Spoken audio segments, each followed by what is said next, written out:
Ahoy, crypto pirates, Hexicans, PulseChains. Welcome to your Discord Syndicates FN Hangout. I am the captain, your Captain RG3, bringing it to you one more time, whether you like it or not. Yes, here we are, one more Friday night. Shoot, I don't even count how many nights it's been. How many nights has it been? How many nights has it been? How many years? How many months, weeks, days? How much excitement? How much shit? How much joy and happiness have we been through? Tons. Met a lot of you, traveled the world, hung out, talked crypto, talked life. It's been really cool. Been really, really cool. Took a break from social media last week and really needed it because the shit show that's out there, the crap that goes on in the Twitter space is still at this moment. Came back and was like, why did I even come back? Oh, I was talking to Johnny Chaos today, and we're talking about, what is it that went so wrong with those of us who've been trying to help? What is it that everybody's so angry about? What is it that everybody is so upset for? Well, it's that everybody's bags are deflated. I mean, it's obvious. It's obvious. Because if it was the opposite direction, everybody would be happy and doing their thing. I also wanted to lay something out there for everyone. From day one, I've allowed anybody to come on this stream. Good, bad, ugly, indifferent, scammer, no scammer, suspect, whatever. It's up to you to make the decisions on who you listen to, who you follow, what you do. And I'm not the protector like Richard is. I'm not the big protector, I've exposed the community, period, end of story. Anybody who wants to come up here and talk. And if they're shilling something, they're going to answer questions. And they're not going to get, my backing 100% on anything. Ideas, great. But let's see how Scooter flies. Let's see what they do. And if you're investing in these people, doing things with these people, that's on you. That's your problem. You are the one that made that decision to do so in this extremely volatile, extremely new, extremely experimental space. And it is not my job to fucking hold your hand. Sorry, it's not. I did just fine in the bull markets, the bear markets, everything. I've done just fine by listening to myself and doing the right things. And if that's not you, then you made some mistakes. Maybe you didn't see what I was doing and listen to what we were talking about in the early days and what you should be, how you should be setting yourself up in the crypto space. You want more crypto? Hex was the goat. Hex was the thing to get into. And, some of you chose to do other things. Some of you choose to continue to do other things. Some of you continue to leave. Some of you continue to stick around and scream and eat shit and bark at the moon. But I don't really give a fuck anymore, to be completely honest. So you can stop sending the hate. It doesn't affect me anymore. And I ain't going anywhere. So I've realized that it's time to move out of the echo chamber and get out there and start onboarding people in places where Hex can be appreciated and DeFi can be appreciated. The DeFi tools that are out there are all experimental. Everything is experimental. Everything's brand new. And some of it is iterations of stuff that's already been done, forks of stuff that's already been done that didn't quite work right over on Ethereum because of the gas fees and all those kinds of things, or did work right, but weren't totally decentralized. Now they're over here. So It's a wild, wild west. It's an experimental space. Richard built it, and people are coming, and that's fine. That is fine. That's what it's here for. That's what an L1 is for people to make things on, whether it's meme tokens and NFTs or, um, tax tokens, burn tokens, you name it. All this stuff now is DeFi, and all this stuff is experimental, and you should be very, very cautious. So choose wisely when you're out there playing around with this shit. But if you want to continue to set yourself up properly in crypto, then getting yourself some T-shares is the thing to do, because they're very, very cheap right now. Extremely cheap. T-shares are cheap. And it's funny. You'll get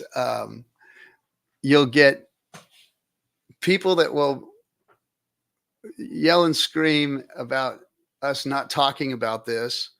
I've literally had people say, "Oh, you don't talk about the 555 stakes no more. You don't talk about staking anymore." Yeah, I've talked about it till I'm blue in the face, and people aren't getting it. And we have lower staking amounts than ever. So, is it working that I'm saying anything about it? Is it working that Richard has been saying things about it? No, you motherfuckers aren't staking. You didn't do what we did. You didn't set yourselves up properly. Some of you did. Some of you are.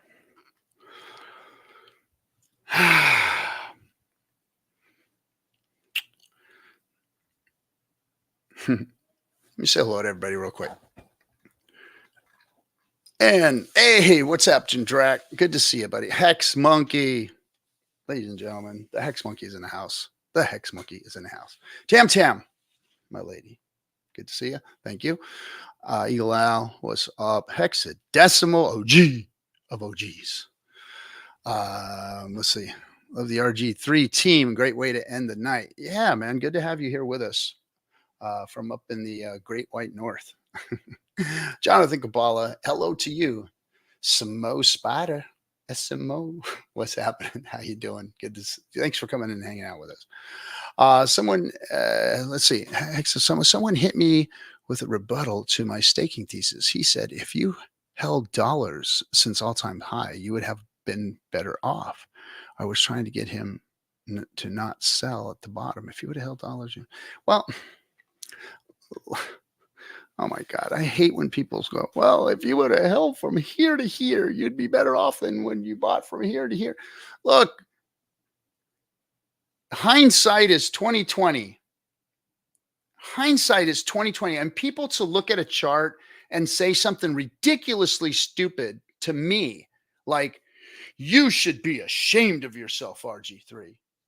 Putting your friend in at the top.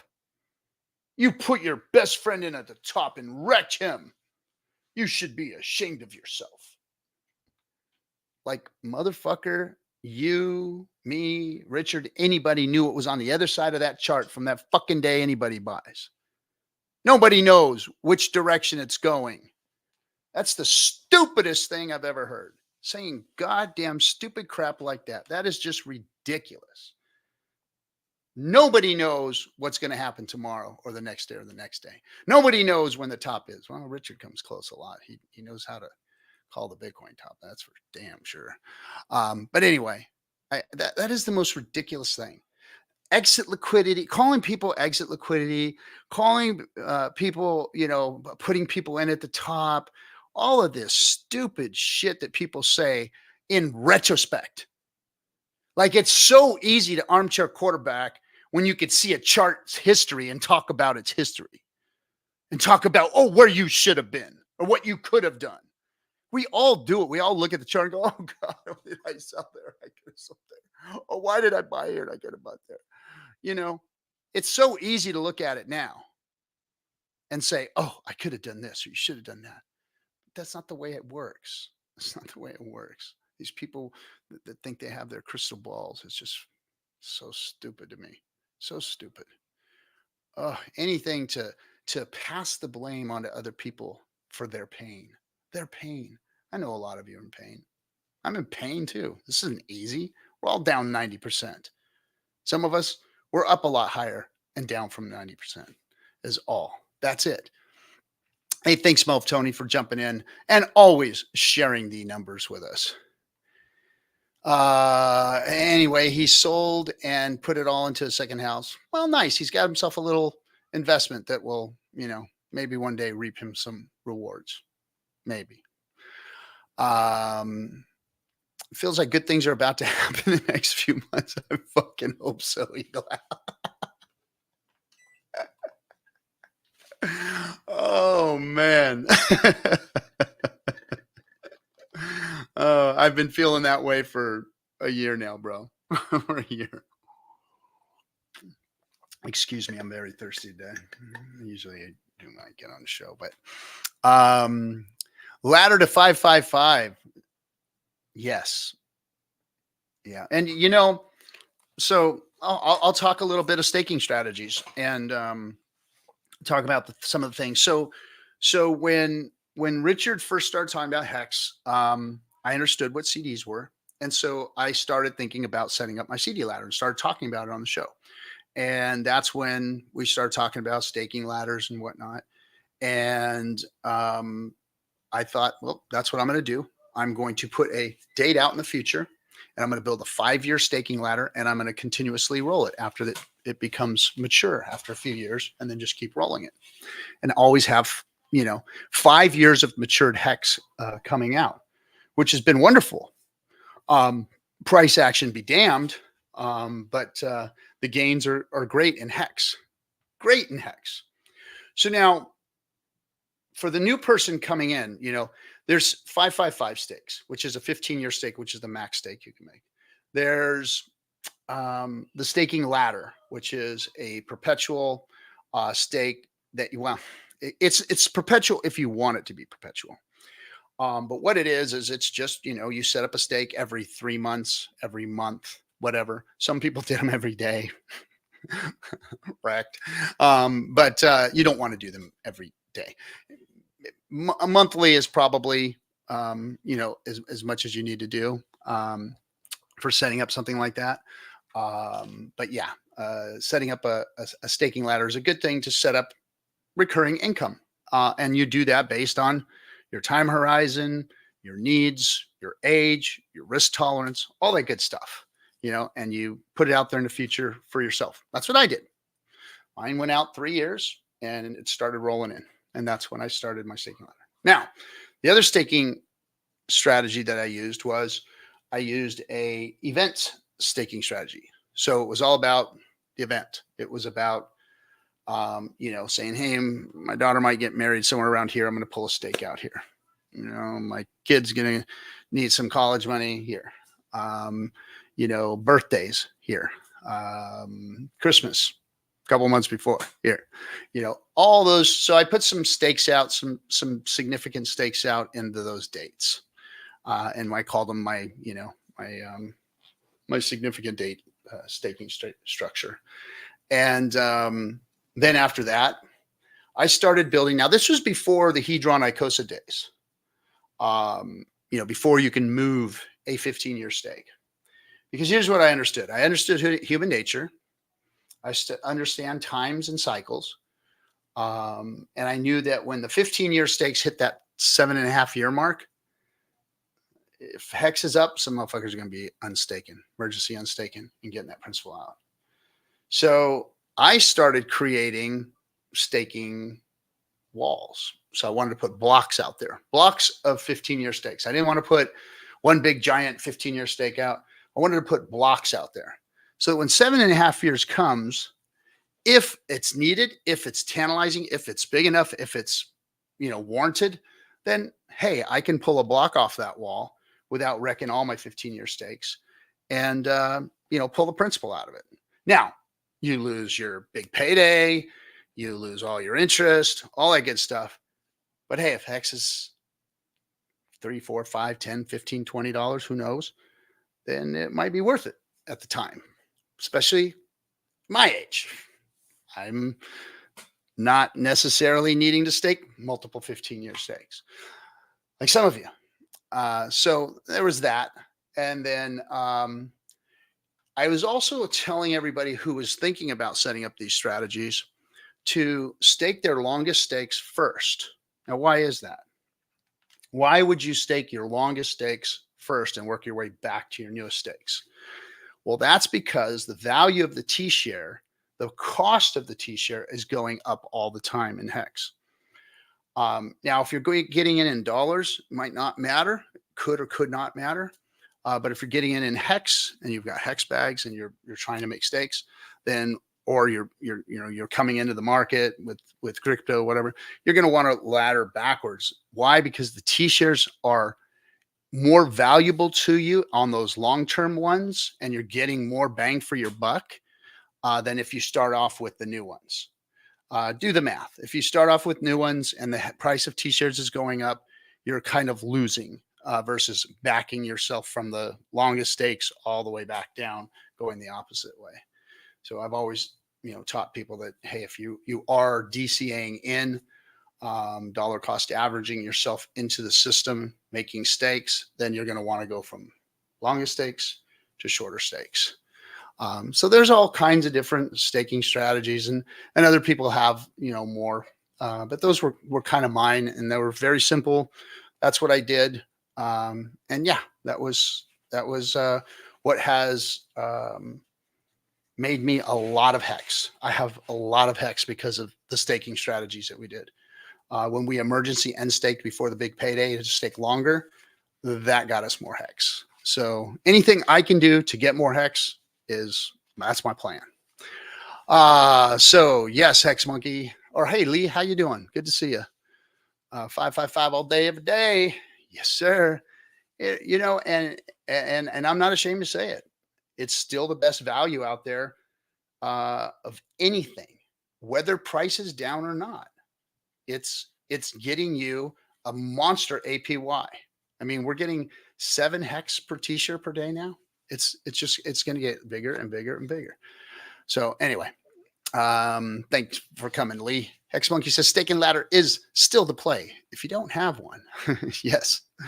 Only crypto. Much respect to you, my friend. Thank you. Much respect to you. Hex says, well, problem with your theory is that a total of 0 people can predict and time the market. Ladder solved this. I don't think Hex Decimal was saying that. I think he was saying that his friend was saying that. Hex will have its day in the sun again. Everything's going to have its day in the sun. Crypto's volatile, up and down.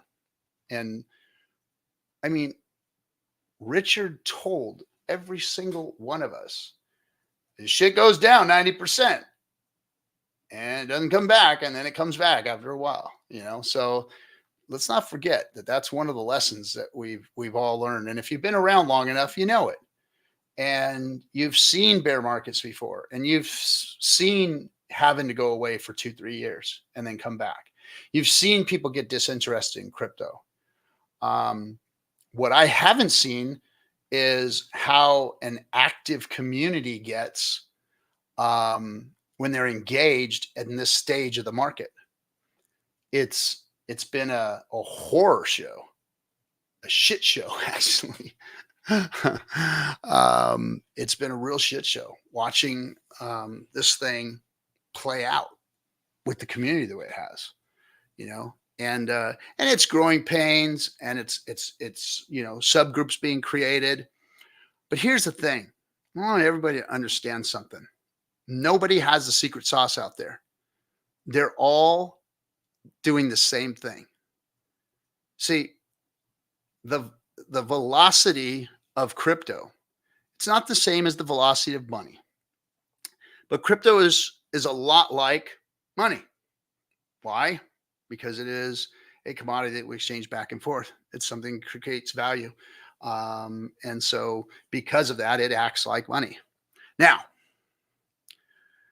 what happens is when things get stale and stagnant, it gums up the machine. People aren't pushing the button. They're not pushing the green button. See, this whole thing depends. The whole world depends on people pushing the button. Does everybody understand that? Does everybody understand that the velocity of currency, the buying power of the masses is extremely important? It's stagnation that stops everything from moving. It's what makes everybody broke and poor. It's what makes people shut their doors. It's what makes businesses go under. It's when money goes to the top and doesn't go anywhere anymore. It's when they do stock buybacks. It's when the people don't have money in their hands to go and buy rims and tennis shoes and freaking stupid shit. That's what makes the world go round, believe it or not. Just got to have something to do. That's it. We need something to do. And that means we need to spend money on it. And that means that money circulates. And when that money circulates, everybody gets happy. Everybody gets happy. I don't care what you're spending on. Going to Mars, cleaning up the environment, dirtying the environment, whatever it is. It doesn't matter. You just have to move shit. Shit has to move. People have to work. People have to be buying and producing and selling and all that good stuff.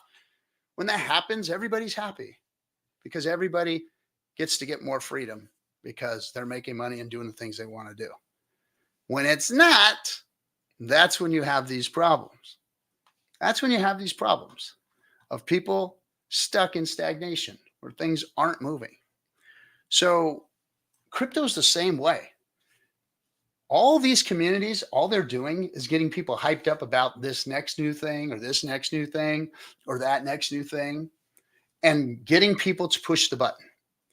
If people push the button, or if you can make people push the button, then you get velocity going. Then you get buying power going. Then you see number move up. Then you see more people come in and push the button. And the more people that come in and push the button, the higher and higher and faster the velocity moves this thing up. Stupid ass Brusology tried to tell me that I didn't know what I was talking about when I was talking about this last night. But I'm telling you, it has to be moved. If you don't move this stuff, if it just sits there, I don't care how much fucking liquidity you got there. If people aren't trading, it don't matter. Don't matter. Light liquidity, thick liquidity. If people aren't pushing the button, it don't matter. It's just sitting there doing nothing. And we've seen it. We see it. We see it. Cappy got a stream, yard link, firing up the spaceship station. Okay. Yeah, I'll get it there. Hold on a second, man. By the way, everybody, this is your show, not my show. It's here for you. I'm going to put the link in the chat room here. I don't need anybody to come in. I don't need a guest. I like having you here. This is your time to talk. But you know, I ain't going nowhere. I'll just keep talking. Let's see. Crypto Class, what's up? Good to see you. Good to see you. Who else is in here? T-Bird. Hey, what's up to you, buddy? Hey, RG. Has RG had a few sherbets? What the fuck?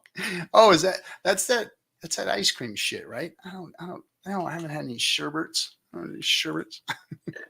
What's up, George Chops? Freaking hell is a sherbet.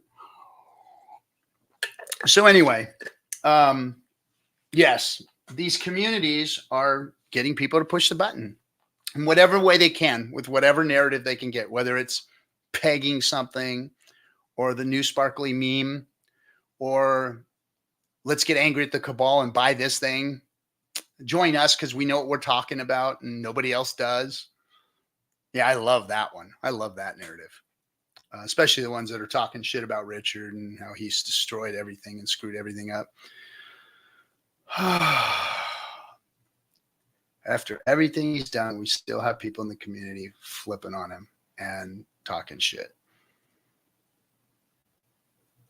Like he hasn't shown or done enough for this community, for all of you invested here.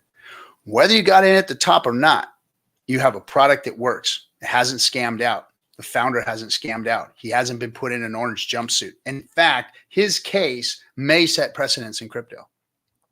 That's how badass it is, you know? And, you know, and then we've got community members trying to help out and people poking them in the eye too. It's like, come on, guys, come on. But hey, teach his own. Go ahead. Have at it. Have at it. Let's see. What else? Anything going on in the chat rooms now? Nothing's going on in the chat rooms. What is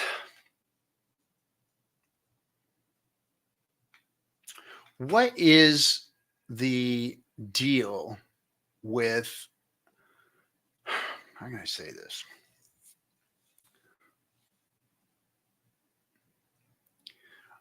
I would sure like to know what people who got in at the top are thinking about what's happening. I know there's some people out there that are, you know, like the gentleman who just joined my green room. I'll bring him up because he's going to be able to answer this question, you know, because, you know, when we first, you know, launched the community, started looking at Hex, vetting Richard, vetting Hex, vetting the whole system, comparing it to the crypto that we had all been in for, you know, the last 6, 7, 8 years, and seeing how different it was and how new and unique and how new and unique and different Richard was and all that. You know, we had reason to like get behind it and stay solid with it. And then we ran up in a bull market. So we were right. We were right. We were on the right side of history on that one, even though everyone was telling us we weren't, and even were calling us scammers and all the shit they were saying to us. So what is it that the people that came in, you saw some success from some people that were excited about something, and you bought in at the top and you wrote it down, but you're still watching it do the right thing. Price be damned, right? Price be damned. I want to know what that feeling is. I want to know what those people are feeling like, because it's not me. It's not who I am. It's not what I did. It's not how I became part of this, you know? So I think the guy here might be able to, because I think he is actually one of these people, and he's brilliant at what he does, and he understands. And I think he's the perfect person to ask this question to. So ladies and gentlemen, boys and girls, Zenith, what's happening? Friend, that was some poetic waxing right there. I sure hope I can answer this question, but my brain was still stuck on when you started that bit by saying, what's the deal with? I was thinking, Jerry Seinfeld, what's the deal with airline foods? You got to bring Will in too. Can't not bring Will in here. But I'll say this. You asked the question, why are people sticking around? Price be damned. And I got to give a shout out to Crypto Kool-Aid with one of his isms, which is that principles rather than promises. You're not making promises, you're just building on principles, which is that Hex is one of those things that built on principles, aka delayed for gratification, baby. Yes, I know, bro. It's always, I can't wear any of my tricorn hats with headphones because they just won't stay on. And I have, there we go, 3 of them. I got it. I figured it out. This is actually a sun hat that I bought from Walmart, and I stitched up the 3 corners. Oh, look at you getting out pirated on your own pirate stream. These are slipping off my head though, so I cannot wear these for very long. Yeah, that doesn't. Oh shit! There we go. That doesn't work. Principles over promises. Yeah, I like that. And you know, in the world of recovery, they call it principles before personalities. And that's also a good one. Yes. So let's. We've got another one. Farmer Jay is joining us right now. What's happening, Farmer Jay? What's going on, fellas? Good to see you again, man. Snap. I am new to this community. First time. Yeah, but what? Wait. Then who else was out there with an IBEF? No, that was me. I'm just messing with you. Okay. I mean, come on, man. My memory's already bad enough as it is, man. I was like, wait, I know there's not too many union boroughs that come around here, you know, and I remember that. So good. No, I was just on with Zenith and Will on the book club thing. Right on. As you guys just got done with your book club? Absolutely, yes. And What we book club you decided guys on? What book are you guys on right now? Oh it was, man, so the one we just finished up book number 26. It's The One Thing by Gary Keller. Fantastic. And I think Very next week, what are we reviewing? We're finalizing the Sci-Vive. Yep. And so we're Part doing- 10. Part 10 of Yeah. Sci-Vive. That'll be the next one we cover. So most of us have been listening to S.J. Wiles' YouTube book that she put on there. Yeah. It's a Yeah. very good book. I like Yeah, how she puts on. She puts edited on it. very And good. redid it, Yeah. yeah. Yeah, like you said, she edited it on some parts where she clipped some of Richard Hart's audio clips, and then at one point she actually clips a clip from The Simpsons on there that he went over. So she did a great job on that book. Yeah. If anybody hasn't listened to it on YouTube, go on there and listen to it. It's a great listen. Yeah. She did a Hey, great Will. job. Will, what's the version of the book that you listen to? I listened to the one by Annex the Crypto or Annex the Hex Oh. Space. So yeah, Annex I think- the Crypto Space. I think we might It have doesn't have a part 10. your family member here, Will, on the Oh, no kidding. room with us. Sam Stevenson, what's happening? Aloha. Hey, I was just on the DGen Roundtable. Figured I'd come say hi. Nice. I guess we're Look at all you guys. here. Yes, you guys. I can go ahead and We're pirating this. We're pirating There you this. go. Ladies and Pirating gentlemen, this. welcome to the FN Hangout hosted by the DGen Roundtable. RG3 is probably still in Amsterdam, still lost somewhere in the red light district, if I imagine. But that's neither here nor there. The point is, we are here with you tonight on this beautiful stream, aka your stream, the community stream, and we're happy to have you here. yes. Your show, Yes, not welcome. mine. No, I didn't get to go out to Europe. I'm leaving on Sunday. I'll be headed out there Sunday with my family. We're going to Rome, and we're going to be there for a week, and then we get on the cruise ship in Venice with everybody, and that's going to be a cool deal. Getting on the cruise ship, yes. Hell 7 yes. days in the Greek islands. Ooh. Do you have the port calls? What are the port calls? Yeah. It's well, I know that Pompeii's one, Athens is the last one, and then there's a couple other islands in there somewhere. I'm not sure. On our stream just now, Farmer Jay was talking about how the U.S. is super cool and you should go check out the national parks. But I think you might have one-upped us. We're just going to see like Rome, Pompeii, and Athens. I don't know how you beat America. that. America. Right? I've been Well, all around well, this well. place. I've been to all the national parks. It- I've been it's- to Yosemite 100 times. It's a beautiful world, right? It's a beautiful world. Yeah. We should see as much of it as possible. But if you're in the U.S. and you're limited on funds, you might as well start with the national parks and then work your way up. Yep. True, true. By That's- the way, I think we were just joined by the captain of the airplane. I don't know if he has an announcement ready for the cabin, but thought Captain he was- Captain Kool-Aid, are you there? I thought he was the captain of the spaceship. We got Paul Sachs here too. Oh, nice. What up, What's boys? going on, guys? How Oh are my y'all? gosh. We get raided by a whole bunch of degens, it looks like. Yeah, It's we've what got the happens every once in D-gens a of while. the roundish table here. Cheers! Thanks, Happy guys. happy birthday night. It's birthday night night for for, women. for me and my wife. Yep. Oh, nice. Happy Congratulations, birthday, brother. bro. I hope Thank you have you. a great one.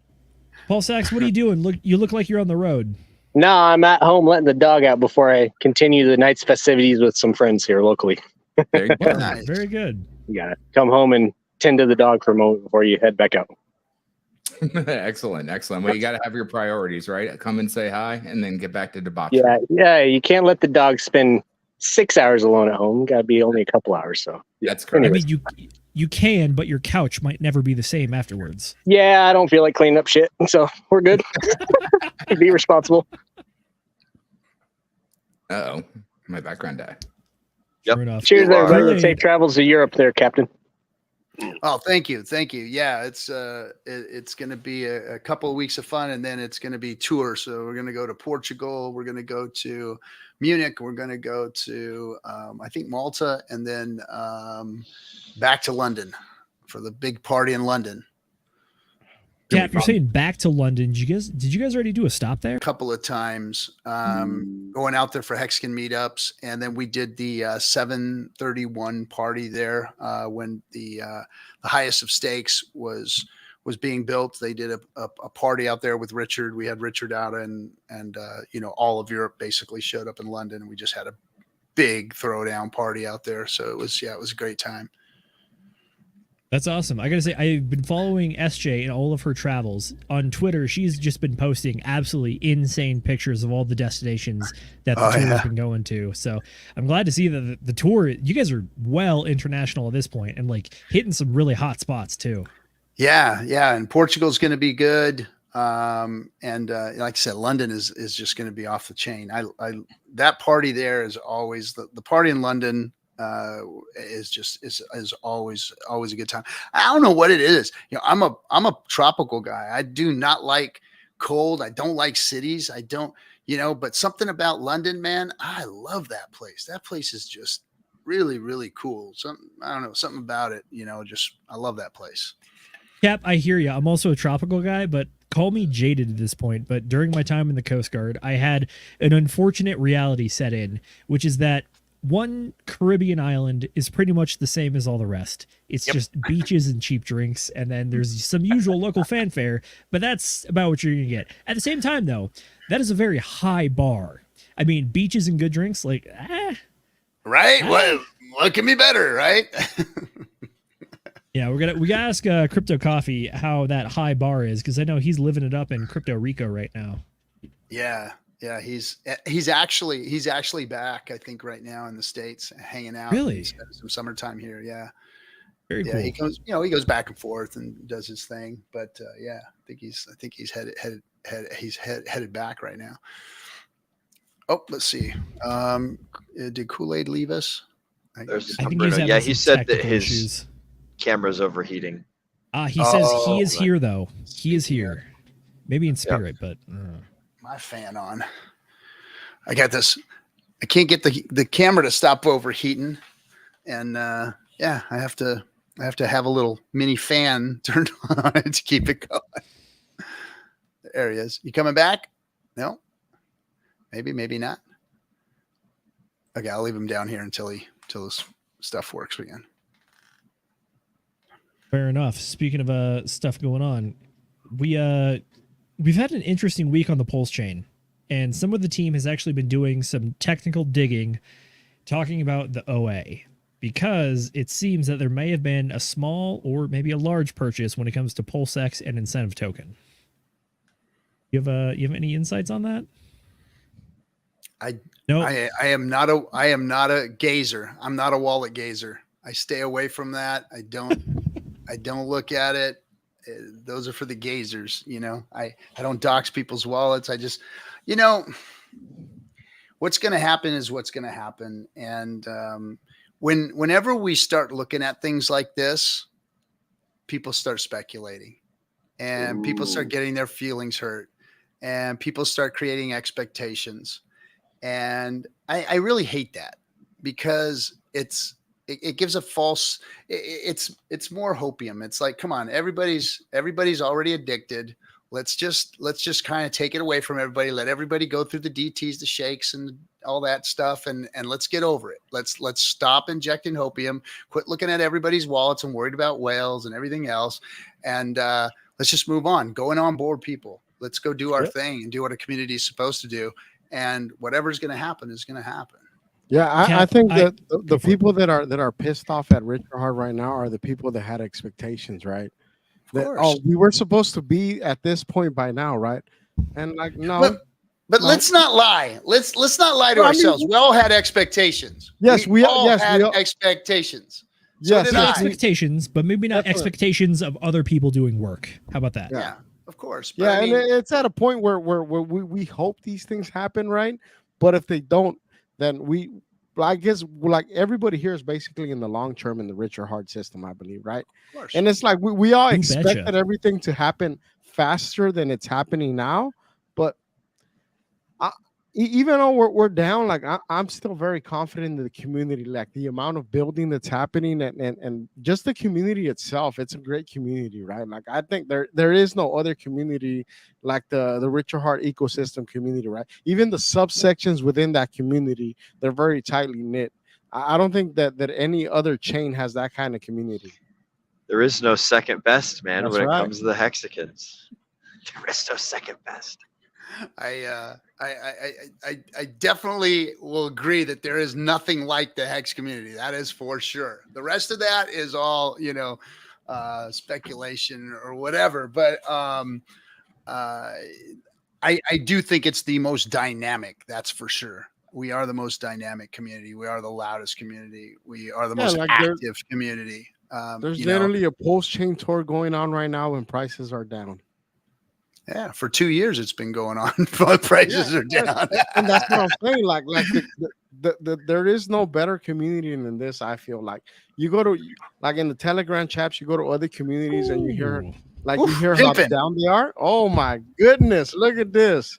We gotta get Fast Abdul on here. Friday night, you're getting ready to head out, huh? That's right. Night's just getting started. Nice, just getting started. That's quite the boxing attire right there. I'm more of a promoter type. I actually, where I live, I am the only licensed mixed martial arts promoter. I'm the only one who can put on fights. Really? Oh, so that's cool as hell. They take the blows, he takes the cash. Pretty much, yeah. It's not. I wouldn't say it's a growth industry as far as profit goes. And I've seen some really terrible things. I wouldn't recommend it. No. The kind of guys who want to get in the ring, not always the sharpest, Yeah. Perhaps there's some sort of correlation there. Perhaps getting smacked around has an effect on one's ability to make good judgment calls and things like that. Captain, I want to throw it back to your question that you had originally asked before all of us started popping in and joining this fantastic stream. You wanted to know what it was like for the folks who got into Hex around the top, and that's when Zenith hopped on, and I'm going to presume that he's busy now since his camera is off. I will say that I found out about Hex shortly after the top. I think I learned about it around day 1000 or something like that, when it was around like 4 or 5 cents before it did the run up just prior to the PulseChain launch. But I will say that like it's been a hell of a fucking ride, like this whole time. And I remember like hearing like, oh wow, it went all the way up to 50 cents and it's down at 4 cents right now. This is screaming by. This sounds like an excellent time. And oh, look at that. We got Zenith in the house, looking sharp, looking nice. Not about to let Fast Abdul outdo him. I fucking love it. This is great. Zenith, do you remember oh shoot, the question that RG3 asked before we all started joining, where he was talking about what were people thinking and what were people feeling, or rather, what did Hexicans that joined right around the top or shortly thereafter, where are they at right now in the marketplace as far as thoughts and things? Well, if I recall correctly, he was talking about how the red candles come and you got to stick to the principles. So what are the principles? And I did give a shout out to Kool-Aid, and I think that's why he spawned on stream with us, which is principles, not promises. That's right. That's right. It's a lot of different idioms that you have to pay attention to, because people are so obsessed with the 5-minute candle and the 5-minute life instead of taking a step back. But there's also things that the Cap was saying before, is that people do have to press the button. That's why, again, entertainment is such a critical moment and push to get into our chain. It's not just the FI side of the finances, but doing GameFi, entertainment with like FanForge and all the rest of that, to get people to press the button and not just look at a 5-minute chart. And he's so worried about a 5-minute moment that those principles are what guide you through the journey and the time. Knowing the people that they're working and sussing through building these kind of things, like a lot of us are with many different aspects, whether that's with life, whether that's onboarding, coaching, creating, are doing those moment-to-moment things. And that's really the difference between a creator and a consumer. It doesn't matter how much you're actually building. What matters is that you're there to do something, whether that's pressing a button or showing someone how to do it. And that's why we go piece by piece through it. And that's really important looking forward on why everything's going to come together at the end, instead of worrying about this woe is me and create drama just to have something to do. And that's where it gets kind of crazy and dangerous. Very true. But if we're trying to get people not to look at the 5-minute chart as the reason to push the button, what reason are we giving people to push the button? Sure. Well, I mean, ideally, the reason why you'd want to do it is the knowledge and the long-term frequency. Why do you put your money into a 401k or buy a T-bond or all the rest of that? That's definitely not for today's gratification, but that's to set you up later. Ideally, I thought you do that to get the in-laws off your backs. Well, that's true. That's why you have Thanksgiving and you dread that time, right? So, did I die again? Okay. No, you're good, brother. Still there. That's at my hub. I've got like 14 hard drives and all sorts of other things being plugged into the box, and I need a new box, and I've finally pissed it off. But you know what's interesting right now, what's going on in our community, and I've reached out to a bunch of you guys about this, is the whole Pulse Mafia thing. Not only is it a brilliantly designed game, like I built this fucking game 13 years ago. It was called Pimp. It was in Unity. I was lead artist on Marquee World doing the online concerts in Unreal 3, but this is our sister project.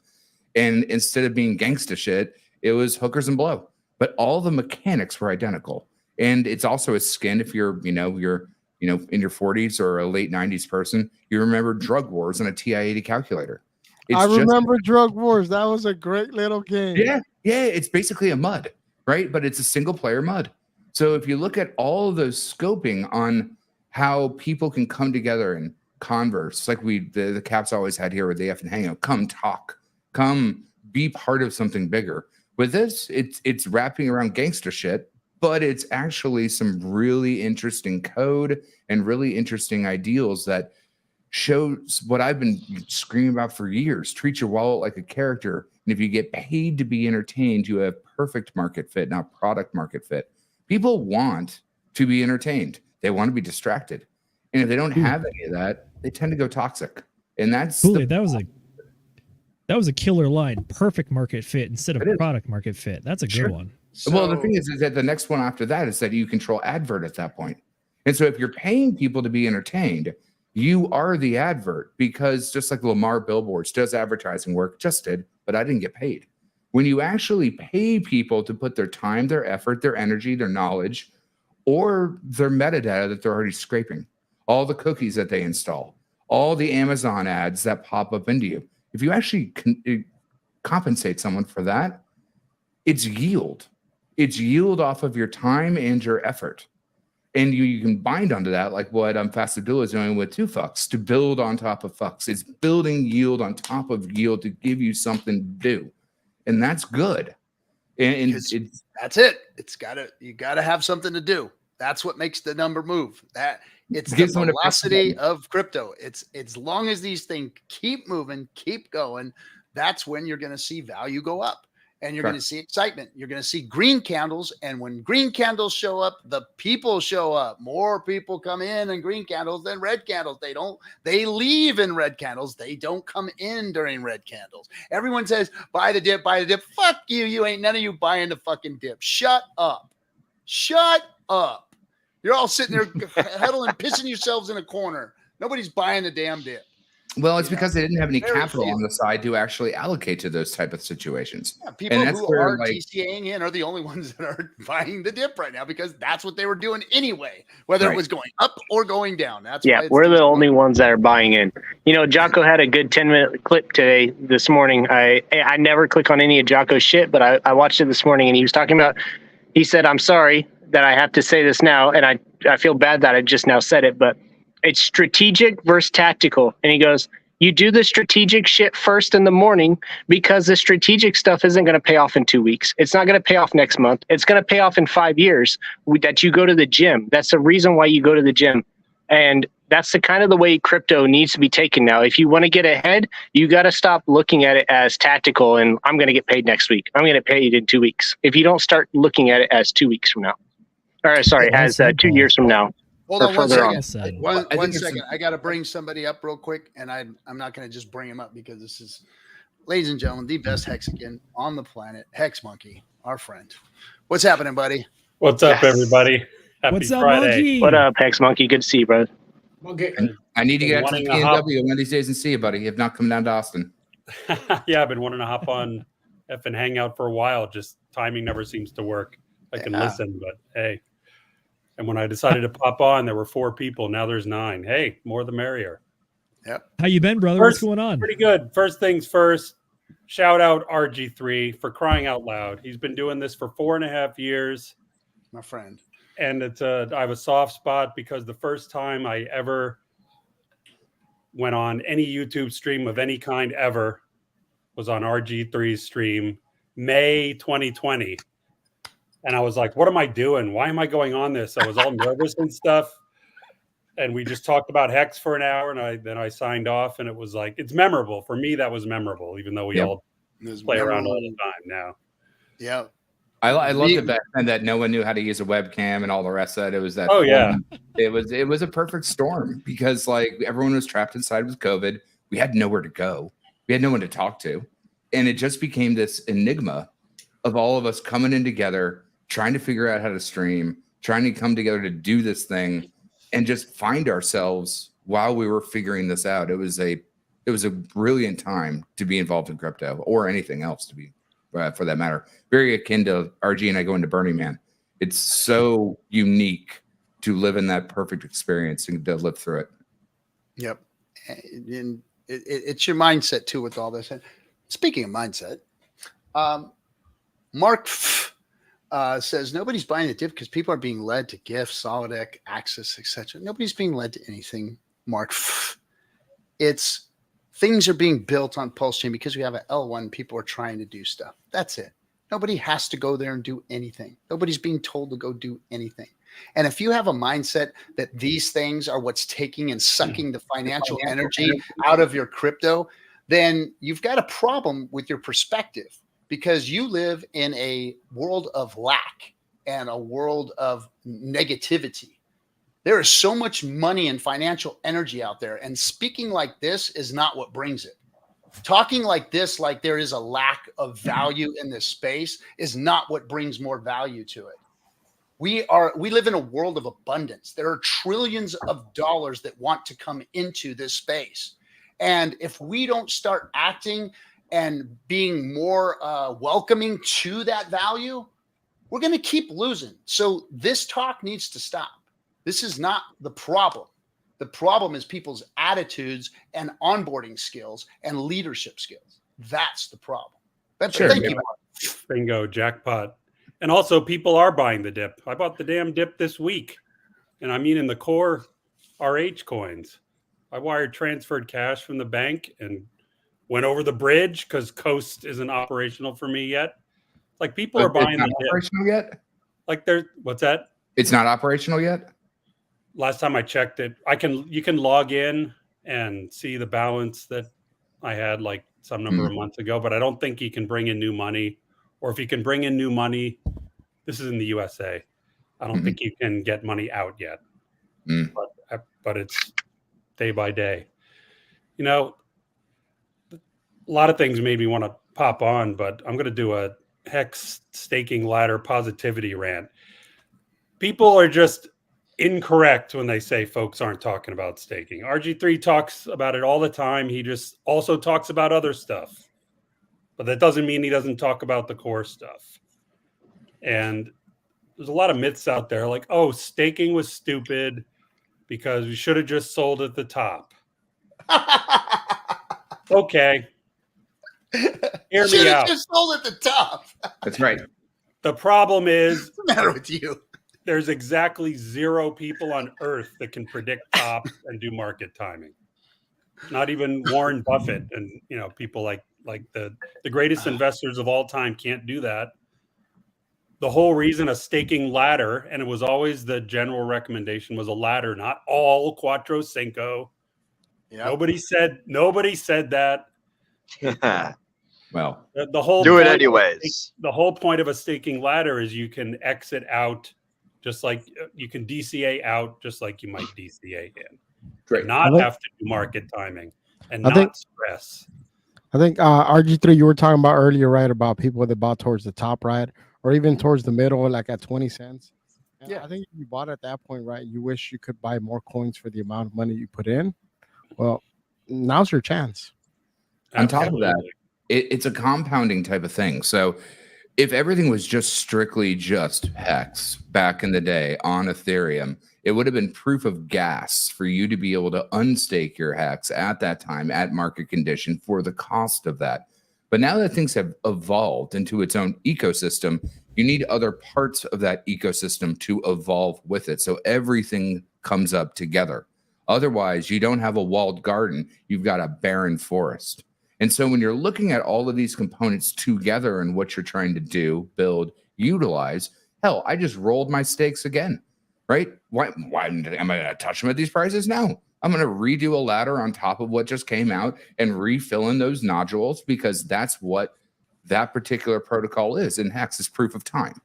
And so you have to understand what timing is when you're dealing with proof of time. That's patience. And so to think that it's not going to work because of that is ludicrous.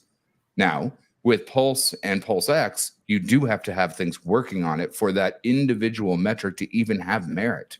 So with GIF, what we're doing is we're actually building deflationary metrics to actually build mechanics onto others' tokens to make them more valuable and more scarce and bind more system design on top of it.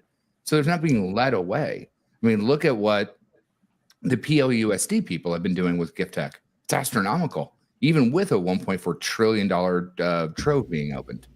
So you have to understand the perspective on what you're trying to do, just like a particular group in an MMO would go into a dungeon. If you don't have a healer, you're fucked. You know, if you don't have a tank, you're also fucked. So and just like playing poker or something like that, if you have one idiot goes that screws up the whole game, it screws up the entire hand and the entire game at the same time. So everything moves within a harmonious system together.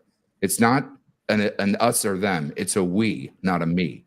And you have to think about that with DeFi for all. The we is the most important part. And we're all being built and created together, good or bad, good code, bad code. All of it is coming out of the same Genesis moment at the same time. And that's the most powerful part. It's just people get distracted along the road with the wrong mindset. And that's what we really need to come back to is the mindset, the principles, the use cases that we're looking to forge ahead. That's actually more valuable than number go up. It's just when people only care about number go up. Actually building these things together is a cornerstone and a keystone. That's why arches still exist from Rome versus just a flat bridge that can break any other day. That's true. Larry, don't judge me too much here because I got a wizard kicked from Blackrock Depths dungeon for less QQ, more pew pew, aka not enough DPS. But when you said that Hex is proof of time, that's a beautiful way to put it. And when you combine it with Hex Monkey's analogy or use case, which is the staking ladder, you are effectively diversifying time, which is that with Hex, are there going to be bad times? Yeah. Are there going to be good times? You bet your ass there are. So when you have that staking ladder, it's using consistency and discipline to capture all of it because you have that proof of time and you're making the best use at all times of what you've done. Correct. 100%. Yeah, exactly. Dollar costing your time. It's partitioning your time and saving you from yourself. It's giving yourself the opportunity for market conditions based on that dollop of time. Like for me, for my ladder, I've got one big one, one small one every year for 15 years because that's how I started it. Now that things are coming out, I can diversify that a little bit more and put them into more strategic positions based on the yield that you get. Is the profit in it, the dollar amount the same? No, but guess what? The T-star still works. The yield still works. The mechanics still work. The game is being played whether you're participating or not. You're just looking at the most in front of your door nose problem, which is just the price. Well, at a longer version of time, when you can wrap time served into a stake, which is what you can do with an HSI, you can now sell that particular economic energy in the future, let's just say 10 years down the road. Well, hell, 10 years ago, games sucked. You know, what was it, iPhone 6 or something like that? Look how far we've come.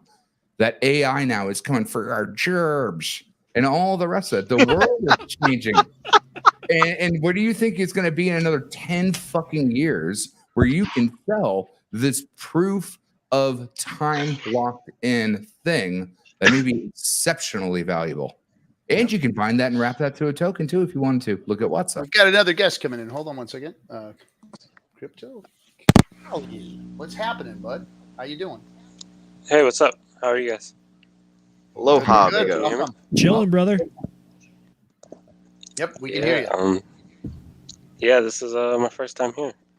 But Welcome. yeah, I've been here since. Thank you. I've been here since like 2022, Q1, like March. But yeah, I would say I'm new to streaming. So, what's up, guys? Oh yeah, Khalil, what got you into Hex?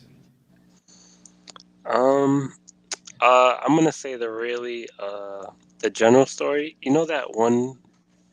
Oh, of course. The one video. Hold on, 1 second. You're good, brother. Real man. He's always there. I assure you that. You know, the best one I believe was the apple tree one that I really, really liked. I liked the Monopoly Man one back in the day, but the apple tree one was great because it really explained why positioning yourself out into the future like a 401k is valuable. Why thinking about 10 years down the road was valuable. Hell, let's go roll back to COVID time, right? The time of the almighty rare toilet paper. If you would have thought from that time to now how prevalent AI is, you'd be real fucking scared because you're locked in your apartment, in your house, and now the robots are coming for your jobs, right? Like we've moved so quickly in the epoch of Metcalfe's Law and Moore's Law, or what everyone's now just calling Reed's Law, on how everything is binding faster and faster together. It's like cold steel. It's forging on top of each other again and again and again. It's a quick. How long before AI steals Fast Abdul's job as martial arts promoter? You think AI can do that? They will never be able to wear the purple hat and the pimp suit. Because he knows that if he was, I'd be making the sock puppet that he would be. I've been threatening him this for years. Speaking of pimp, that's low res video game Kool-Aid. No. I'm ashamed and proud to say I played Leisure Suit Larry, where the entire point was to see low resolution titties in a hot tub at the end. Right, you're goddamn right. And I finally got it, and I was like, "That's it." I was kind of let down, to be honest. Well. The thing is that Leisure Suit Larry 1, you had to do a age check where you had to answer trivia questions. Then there was no real internet for that stuff yet. There was no right. You had to be like 25, 30 years old to get the joke. And here I am, like 12, 13, trying to figure out all this goddamn stuff to log into the game. That's true. All I'm saying is that there is a non-zero amount of people that played Mass Effect as a teenager and then joined the Space Force in anticipation of finding a blue girlfriend. Facts. I am Groot. Exactly. We can get blue girlfriends if we sign up for Space Force. Is that what you're saying, Zenith? Maybe, but we'll see. Either way, to pass it back to Fast Abdul, we were talking about, like, even if Boston Dynamics comes out with the robot, do you still think you can ankle pick it?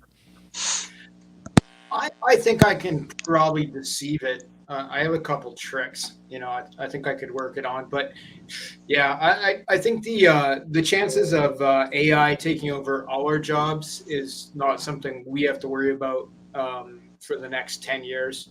The reality of what jobs it could take over right now, it's much lower than they would have you think.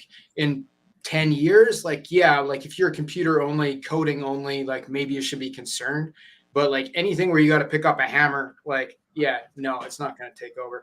Anything where you have to, climb a ladder, it's probably not going to take over. And if things where you're dealing with people, like people will prioritize dealing with other humans whenever they can, right? That's going to be like this part of nature. So I'm not really worried about it for my generation. I question my three sons. I've had them think about careers they can pick that won't be taken over by AI 20, 30 years from now. But yeah, I'm not really worried. It's not really about the job thing. It's about not growing, right? If you never learned how to use an email, the internet, and you're still stuck on a dial-up, a payphone, a pager, the world has moved on. If you're stuck on a fax machine, the world has moved on. If you're not understanding what interoperability and self-sovereignty of your own funds are, you're still sitting there at a payphone waiting for a call. If you're not understanding that if you don't understand the tools that AI has to benefit you, someone else will use them against you. And so it's really not the thing about, they took our jobs, aisle 3. It's about actually understanding if you're not paying attention right now, which is why being paid to be entertained, you get perfect market fit, is really the key.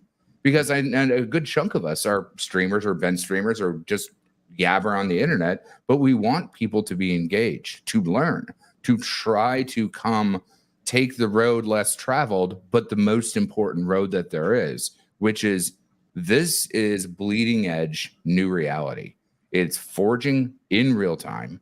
And if you're not paying attention to it, it will move faster than you. And then you're going to be running to catch up instead of taking your time to mitigate an hour or 2 hours a day to watch a stream or to learn something new or to play with AI, whether it's generative AI or just ChatGPT to answer your Google searches now, because it's better than Google. And it's critiqued exactly to what you want. And it's just going to get better, especially with augmented reality, virtual reality, and more wearables that have all that on you. It's just the matter of the times that's happening. Yeah, they're just tools. Just tools. It's a new calculator. That's it. It's a new calculator. Drug wars. Speaking of tools and stuff being built, that's a good time to shout out people that build stuff on PulseChain. Hey, some of them are on the screen right now. Fast Abdul, Kool-Aid, RG3, Zenith. So look, for that, I guess I'm responding to months of like all the builders are, stealing money from what would be buying Hex, PulseX. Not true. The builders are building for the money the folks and the money we expected to be onboarding. So the failure is in the onboarding and the outreach. Sure. And what ironically makes that even worse is all the public infighting and shit talking. That's the problem. Well, and I think what happens here, there's a, we talk about, in the bear market, nobody gets in. Well, let's not forget how people feel. Look, we've all onboarded people at higher prices. We've all got people that are angry with us. We've all got people that are, some of them are our friends and whatnot. And they don't understand the cycles like we do. They don't understand what you do during times like it's. It's like, okay, yeah, you got at the top. Now, my good friend Mikey, who was in the movie, he's done the right thing. He's bought himself all the way down. His dollar cost himself all the way down in and changed the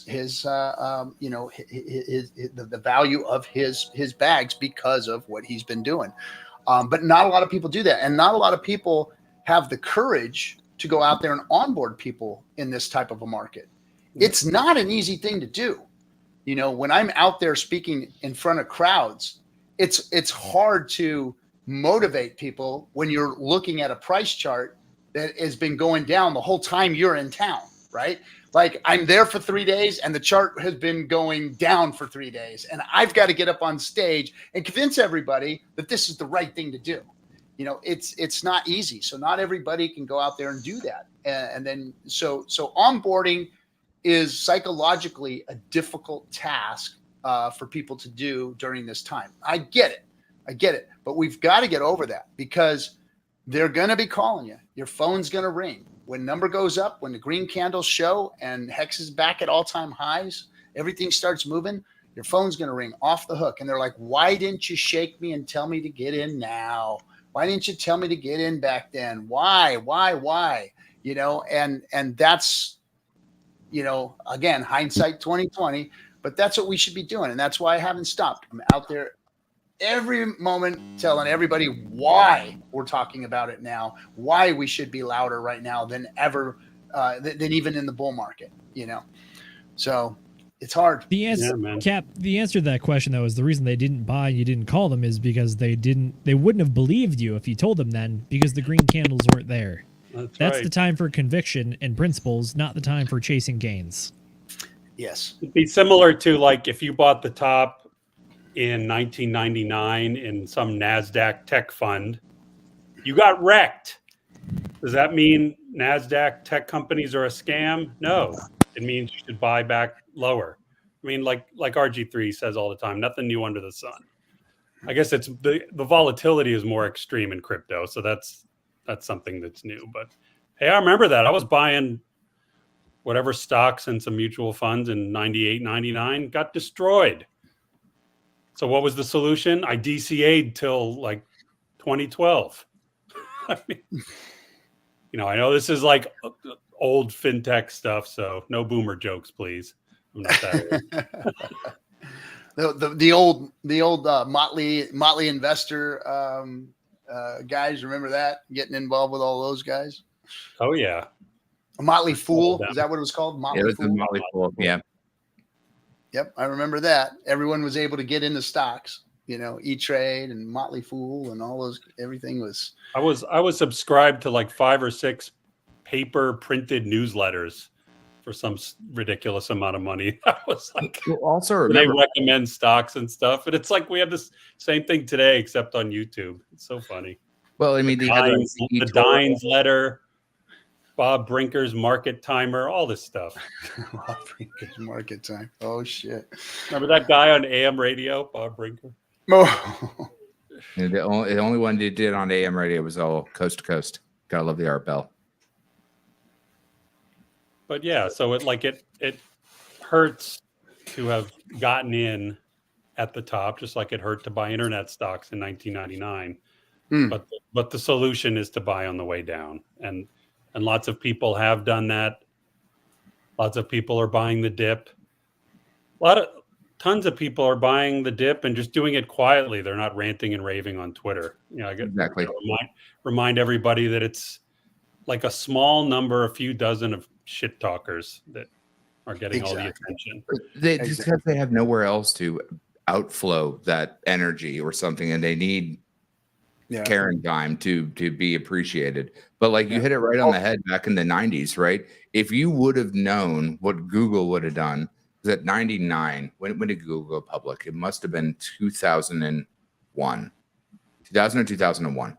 And God knows what would you have done when you bought Google at $400 a share back then. I mean, before then, Alta Vista, Ask Jeeves, all their browser wars hadn't even started yet. The Netscape was still around.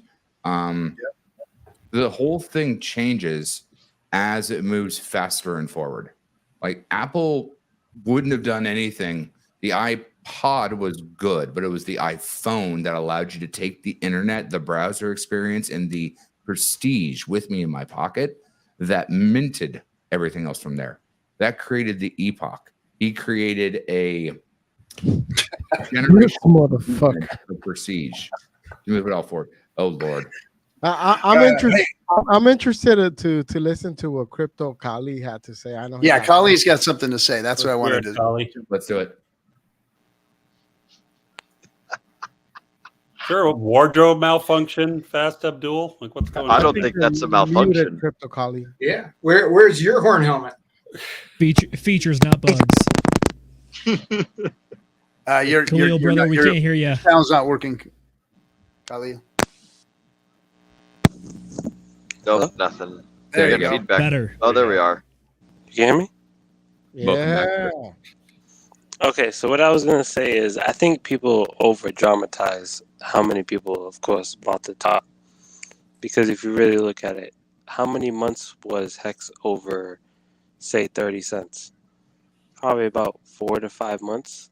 And Hex has been out about 5 years. Very short time. Yep. Very short. Very short time. Maybe 10% of Hex's existence.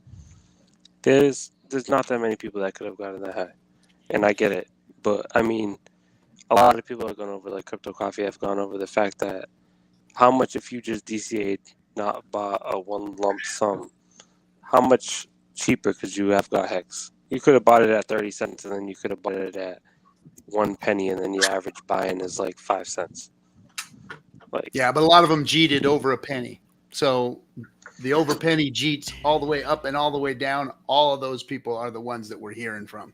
It's not just the 30 And the hardest thing centers, to talk 50 about centers. is all those people who G and do that when like I've always just DCA'd and never sold. So I don't.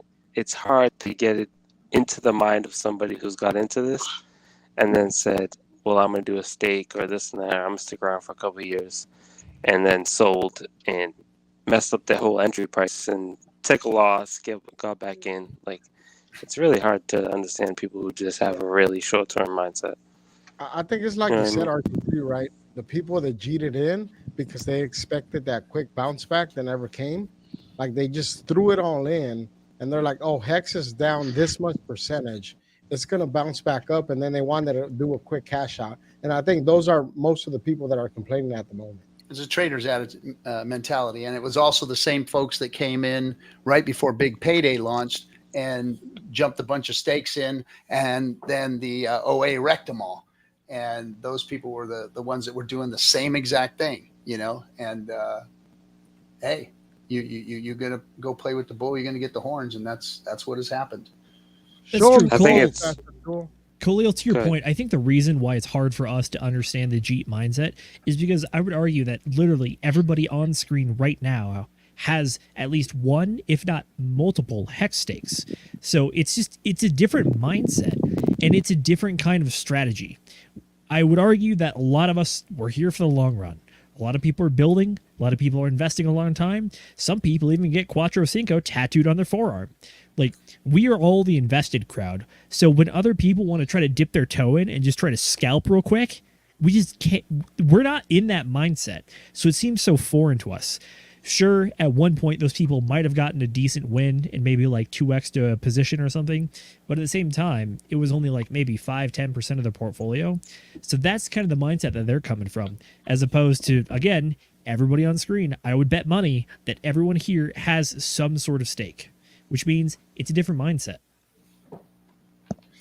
There's new ways to do things too. Like I wasn't like a day one Hexican. I came in for like the PulseChain sacrifices. So like right away or very soon after, I found things like the Icosa projects. You could have these wrapped hex stakes. I have a number of those. They're NFTs. I can move them to whatever wallet I want, right?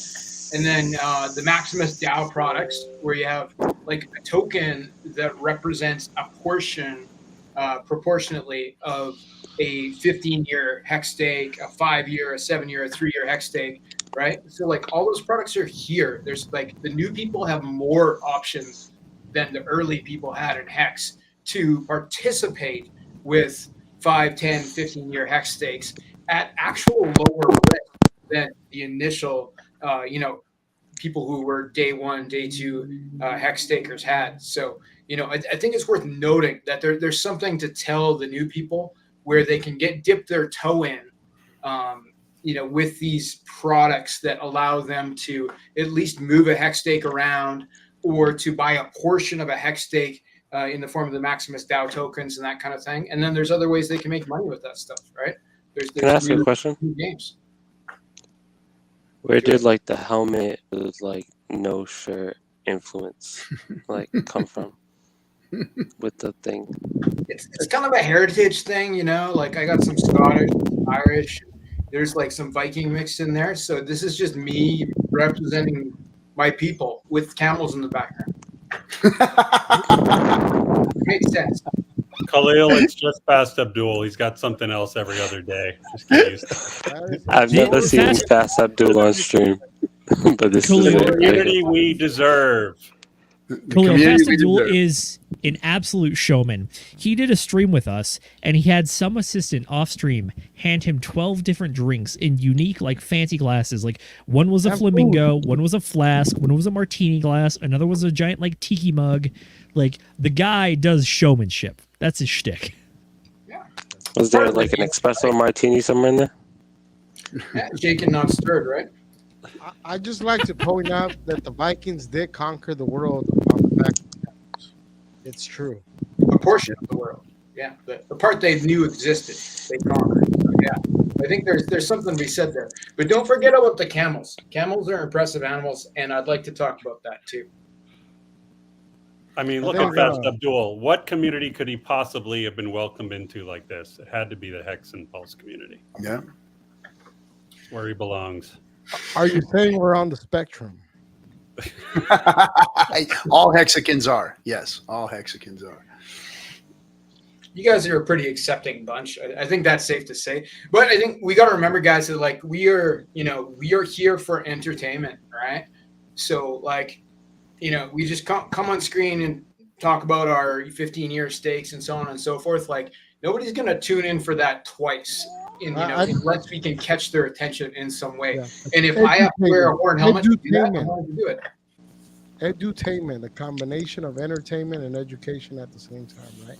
Deal. That's what made Richard Hart solo streams great. He's entertaining and he dropped truth bombs. So we need both. There was a question I'm going to bring up, so we can talk about something. Another dead horse issue, but it's been taking twists lately, so we can probably talk about this. So Damian Mitchell said, "Hey guys, just joined the live. I missed the high in 21 because I wasn't liquid in Hex. What's your outlook on Hex since Richard's dealing with the SEC right now?" Well, I'll start it off. I know everybody's got an opinion on this or has something to say about it, but I was one of the first community members to be subpoenaed by the SEC for Hex. We got 4 subpoenas in total, 1 personally and 3 for our entities. They started an investigation. We put lawyers on it, and lawyers dealt with them, and it ended up going nowhere. The information that they were asking for was ludicrous. They needed to go to a judge to get the information that they were requesting. They never did so, probably because they realized and understood there was no there. And it went away as far as we were all concerned. And then we watched it, morph back into something else where it landed on Richard's lap. And the case sounded at first weak. And then as we got to know it, see it, watch the docket grow, watch the complaint be updated and moved. And Richard taking it to a different place. He brought some extremely good lawyers in, extremely good, like Murderers Row lawyers in against cases like this. And they proved it on the docket itself, as we can see, that the SEC has really kind of fumbled, and mismanaged this whole thing. But something interesting has happened along the way.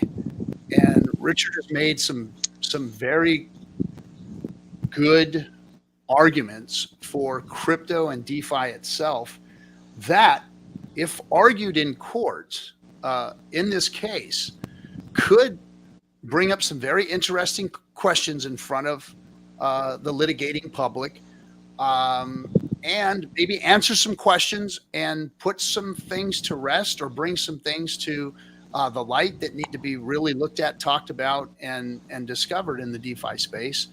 And I'm very interested in seeing how that's going to play out. And just recently, everybody knows Maddie, one of our community members, has tried to put together an amicus brief for this case.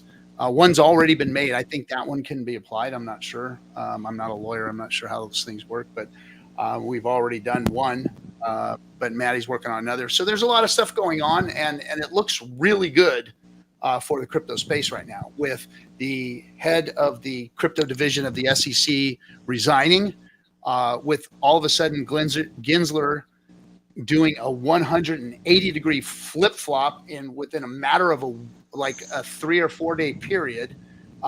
And we've got an election looming, and now both sides of the aisle during this election period are trying to lean into crypto, which has never happened before. They've always ignored us. They've always turned it into a non-issue. They've always taken everything that was going on in crypto and brushed it under the rug. So those are kind of all the things going on. I'm going to let everybody else comment about them because this is kind of a good question, something we can kind of discuss a little bit. For sure, I'd like Kat. to. Will, do you mind if I take this one, or do you want to? Yes, go ahead, Z. I'll hop in right after you. Thank you, brother. Much appreciated. So, hey, Damien, I give you a response in the chat, and the TLDR is the SEC has been taking L's left and right, and this is going to be no exception.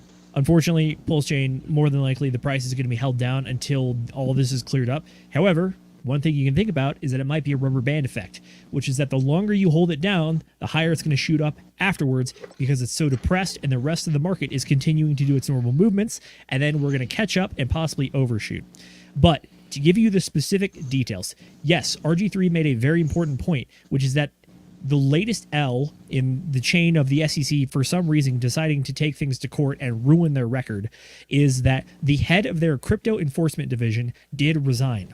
On top of that, right before that, the SEC also closed their office in Salt Lake City because of some unrelated reason, allegedly. However, the related reason is the debt box case in that course, which is that the SEC members had such malpractice and such bad what's the word I'm looking for, just being such bad actors that they actively lied to a judge about the evidence in a case in order to proceed with seizing assets. It was so bad that those agents, in fact, resigned from their position, although the other speculation is that if they did not resign, they would just be fired. And then on top of that, it even goes back further, which is Grayscale. Their Bitcoin ETF got approved after they fought the SEC in court for over 2 years to get it approved, and the courts literally looked at the SEC and said, hey, you've been applying your rules arbitrarily. Grayscale has asked for the exact same thing that you've given to other people, but you said no because it didn't meet their standards, even though they are the exact same standards. And before that, we even had to give our flowers to the grandpa in the crypto space, which was XRP. XRP was the first group to take the first massive win over the SEC under the leadership of Gary Gensler. Gary Gensler, at the helm of the SEC, has been trying to do restriction or regulation through court adjudication, which is they try to sue everyone and hope that the court favors them, because in the past, the SEC had a 98% plus win record in the courts. Since then, it has gone drastically downhill. So, to bring it back to your question, how is PulseChain handling right now with all the SEC stuff going on? Obviously, we are still below sack price. If anything, we're more than half below sack price. But arguably, this is entirely or very, very largely because of the SEC case that was released July 31st of 2023. We are almost a full year after that. Since then, we've been in a major depression. We have some gains. We've also had some losses. However, the outstanding effect is this. PulseChain is still the same as it was previously. Nothing has changed. None of the fundamentals have changed outside of Richard Hart arguably making it more decentralized, which further proves his case, which is that PulseChain is primed, absolutely primed to do fantastic this cycle and in the future for however long it does survive. Right now, we are held up by the SEC. However, everything laid out right now by Richard Hart's legal team, which, by the way, are the all-star of all-stars in the legal department. He hired literally the #1 legal prosecutors in the nation to handle this case. That is who is handling this case. They have already released their statement. I believe July 8th, we are getting a response from the SEC to their statement. And then we have another, I think it's a month and a half period where Richard Hart's team gets to respond to the response to their response before we go to final showdown October 24th in Brooklyn, New York City. Be there or be square, because guess what? I'm going to be there. I'm pretty sure Will's going to be there. I bet you RG3 is going to be there because he's hosting the PulseChain tour, which is going to be there. But the bottom line is this. And Hex Monkey's going to be there. If you want to be Hex Monkey, be in New York. But the point is this. I might have a tent set up outside the courtroom myself. Exactly. He's bringing the tent. The tent is coming. If you are lucky and you ask nicely, you might be able to stay in the tent with him. There might be room for 2, 3, depending on how you feel about your personal space. Save that money to DCA. Exactly. But the point is this. The SEC has had a very bad track record lately, and it only works in Richard Hart's favor. Good things are to come, especially to those people that can hold. I mentioned this in the comments as well. If you are the type of person that can hang in a crypto position for more than 4 months, guess what? You probably have a little bit of patience and a little bit of discipline, which means this is probably the right crowd for you. All right, soapbox complete. Amen. Take it away, boys. All right. So the thing that I wanted to talk about on his little comment was he asked, "What's your outlook on Hex?" So I'm going to presume he's talking about the Hex token specifically, and I'm going to say that Hex is functioning the same way that has always functioned, and the same way that it will, like, presuming the world doesn't end and the internet all goes down and Ethereum crashes and PulseChain crashes and everything. I'm presuming that it's going to continue operating the same way that it always has, because it's completed code. It's got no admin keys. Nobody can change it. It's running. You can execute it yourself, or you can not execute it yourself. So my thoughts on Hex is that, like, irrespective of all the price action, irrespective of all the SEC stuff, the token does what it's supposed to do. It functions the same way as it does, regardless. And, you know, Zenith touched on this towards the end of his statement there. Like, the code runs the way that the code runs. Doesn't matter if Richard Hart's going to the SEC. The SEC can't stop the code from running. Nobody can stop the code from running. It's launched. The only way that it stops is if, like, all of Ethereum goes down, all of PulseChain goes down, all of Ethereum proof of work goes down, and, you know, some other crazy shit that's very unlikely to happen. So as far as thoughts on Hex, like, the price will go up, the price will go down. Like, you might get lucky and catch a falling knife, and you might get lucky and you might sell a top. And time will tell. That's why, like, Hex has, like what Larry says all the time, Hex is proof of time when you stake it. The longer that you wait in the market, the more likely it is that the asset, like, improves greatly. We were just talking about this over on the DGen Book Club, or was it here that we were talking about, where, like, the people who were, like, dead for the longest are the ones with, like, the best crypto portfolios, like the guys that, oh, and here we have Fast Abdul with the new, I know, like you said in the chat, a new thing. But yeah, like the shoot, what was I saying? The people who wait the longest, their portfolios perform the best. So one of the coolest things about Hex is that you lock up your coins, and you don't really lock them up. You destroy them from existence, and then you wait a certain period of time, and then you get more coins later. If you use that simple thing and you build your ladders and you build your Cuatro Cincos, or you stake for one day, or whatever your guys' strategy is, the code works the same, the tokens work the same. We have a whole bunch of charts that will tell you, like, this is going to be the current supply, this is going to be the future supply, these are all the stakes that exist, these are the marketplaces where you can trade your HSIs or your HMIs, and you can go create new Hex stakes, and you can liquidate them for Hedra, and you can sell them to the ICOSA protocol. You can interact with the gift tech stuff and like print out all sorts of crazy cool permeable tokenomics. There's all sorts of cool stuff that you can do that has nothing to do with the SEC and nothing to do with Richard Hart getting sued. So, like, yeah, it'll hurt price sentiment, because, you know, people will get scared just like they will with any other thing. But if you ignore all that stuff, it is functionally the same. So whether you decide to believe in it or decide not to believe in it is totally up to you, but it works and it does the thing. So that's all that I got. Somebody else take it away. So hey, Zenith and Farmer Jay, thanks for all the gifts of the memberships. I appreciate it. Well, I just did one. Zenith did a couple, and then he was trying to gift one more because I made a comment. And just how live YouTube just gifted that membership to himself. So he bought another one. He done. You just don't know what you're gonna get in life, right? That's why what the fuck, Larry, is a verb in the entertainment industry. But I go back to what I think Zenith was. It's a fact. And those that know me know that's actually accurate. So one thing that Zenith and RG was also talking about is that, like, with the political landscape, regardless if you believe in one party or another, but there's such a fervor now that it's actually getting ahead of the lobbyists. That's why people are actually signing up. That's why the SEC is actually in trouble and all the rest of that, because lobbyists can't keep it safe anymore because people are demanding some stuff, whether it's one fervor of a party or another. But that need to address this point is coming full front. And that's the one thing. You have that old gift from back 2015, 2016 in crypto, where the dude's got the broom and he's trying to push back crypto out of the ocean and all the rest of it. You can only try to do that for so long till the wave overcomes you. And that's kind of where we're sitting at this point. There's no fax machine lobby running around. If you're not eventually realizing that the times are going to change, regardless if you like it or not, you can't buy your way to continue on a failed business model anymore. I mean, that's why the government's pivoting to CBDCs, because they know they have to use it. They know that you're already stuck in a digital mindset anyway, so why not have them strike with their stuff? Which is why being... Oh, there you go. I Sorry. think This is I think there's a This is a- problem with the the sentiment that Kool-Aid's talking about right now, because yes, we have pushed so hard that they've had to capitulate. And here's the problem is that there is no pro DeFi lobby shops out there that are buying for us, guys.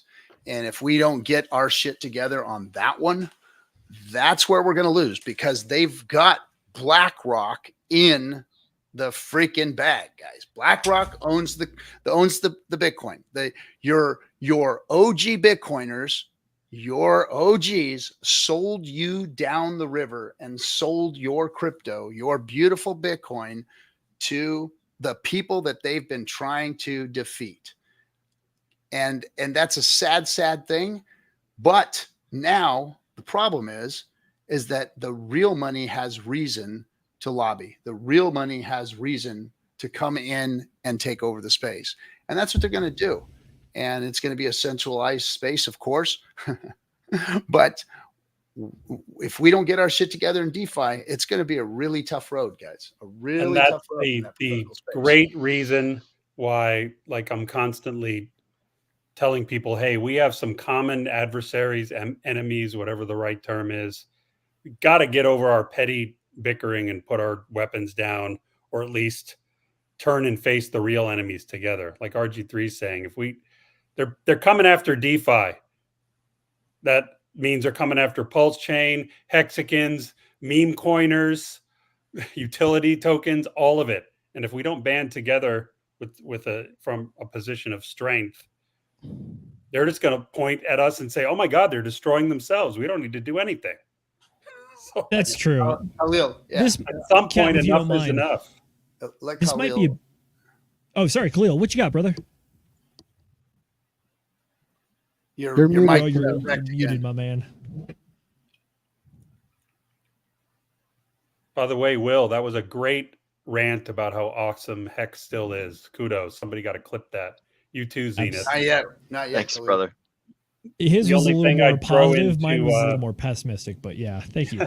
The only thing I'd even augment that with is, like, okay, most Hexicans and most new people that come in fully understand what Hex is, what a T-share is. You get daily payout.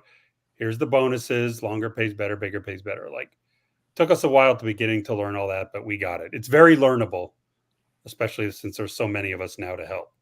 Absolutely. But I think the secret sauce that everyone keeps forgetting, including OG Hexicans, new Hexicans, and everyone in between, the secret sauce is the ever-increasing daily payout. It's gone from 3 to 4 to 5 to 6 to 7 since this product was launched. And there's some people like Hexfire, Crispy Man, who've done some projection models, and even the conservative ones.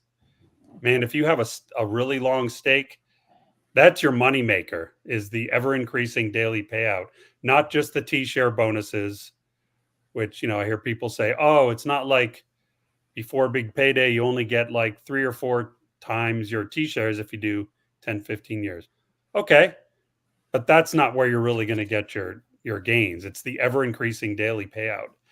So much so that, like, I had this epiphany about it, and I got to credit Crispy Man. I always shout him out. So I set up a 15-year ladder in 2020, and I thought, okay, I'm done. Didn't create a brand new stake for a year and a half, 2 years. And then one day I was like, holy crap, that's right. I think it was because of Crispy's data. Like, the ever-increasing daily payout, I got to have at least a small one, keep it going. So I filled in that ladder. Now I'm out through 2039. And it's like, on the one hand, if nobody understands that and nobody does it, I get all the payout in 2039. Like, Yeah. Hey, let me do a quick shout out to somebody jumped in. Gives a minute. Friend of the stream. He was from the old D Live days. Did a stream together, and good to see you jumping in here. Gives a minute. Appreciate you, man. Hey, Monkey, so real like, quick. You mentioned that the Eli. T-share payout only goes up. So what's the mechanism that would prevent me from only just waiting till later for when it's bigger? Is there something else that's always increasing? Oh, because yeah, the share price in hex terms. So you can't. There's no waiting. I think it's at 30,000 right now, right? I think when I Yeah, first even heard about more. I wouldn't be Hexes, surprised if it it's was damn about near 35,000. It's 34, I think, isn't it? 34. When I first heard So- about Hex, it was about 15,000 Hex per T-shirt. Now it's at about 34. That's more True. than So are you right. telling me that a T-share costs the same amount of dollars every time, or it costs the same amount of number of tokens every time?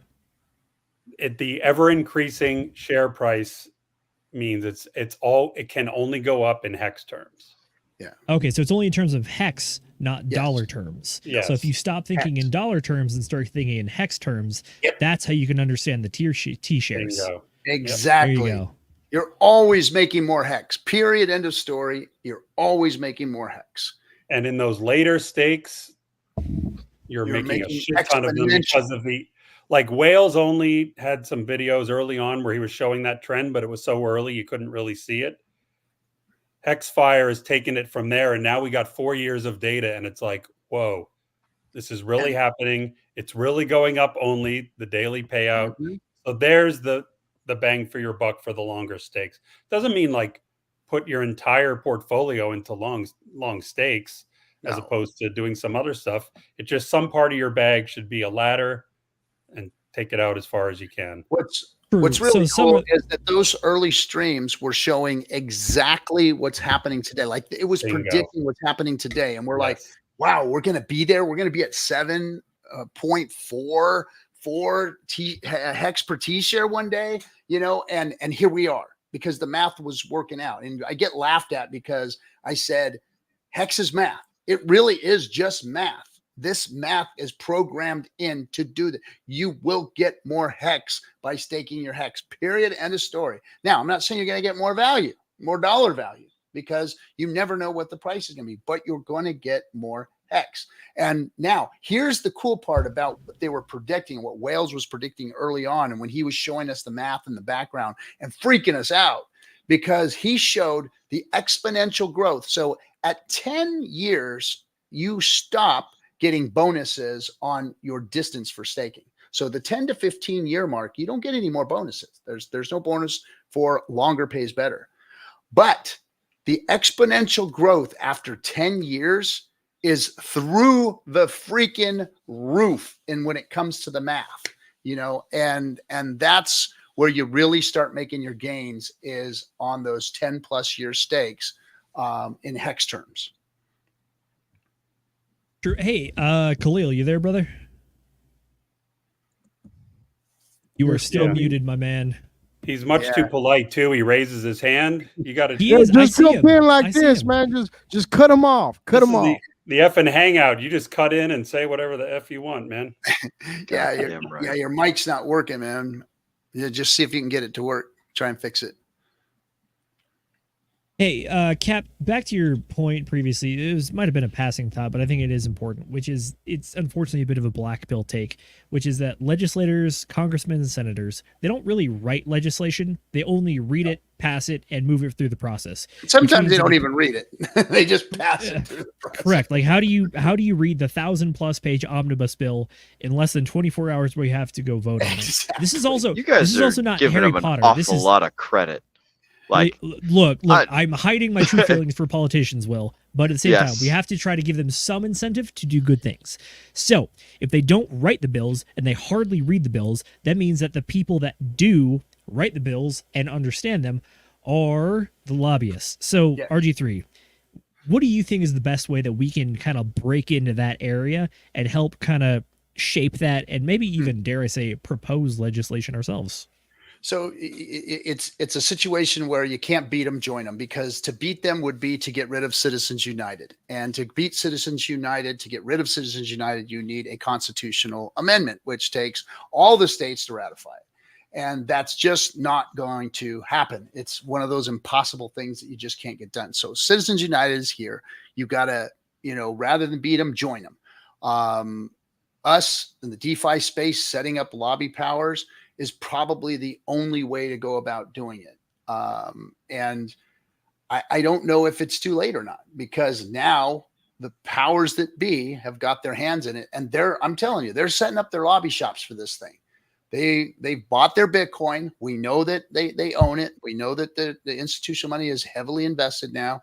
They have the Bitcoin, and they're going to make the laws favorable to themselves and do everything they can to remove us or DeFi from the space. That's what, Bitcoiners and the people that are buying it have been trying to do from the beginning, to stop this stuff, because they want their bags to be the ones that everybody leans into. So it's a tough road now. I don't know what the answer is. I think that there's going to have to be a two system give and take here. I think that DeFi is going to be like crypto cash, and CeFi is going to be the institutional money with FDIC and all that bullshit, So I think that's kind of where we're at. We're between a rock and a hard place. The benefits we're getting right now because of the capitulation of legislators and whatnot is helping us. But let's see how far that goes. We can't just rest on our laurels. We are going to have to try and do something. And I don't know what that is, man. I really don't. I've been looking at it and looking at it and looking at it. And the lobby shops that are out there are weak as fuck. I mean, they're just weak. I'm sorry.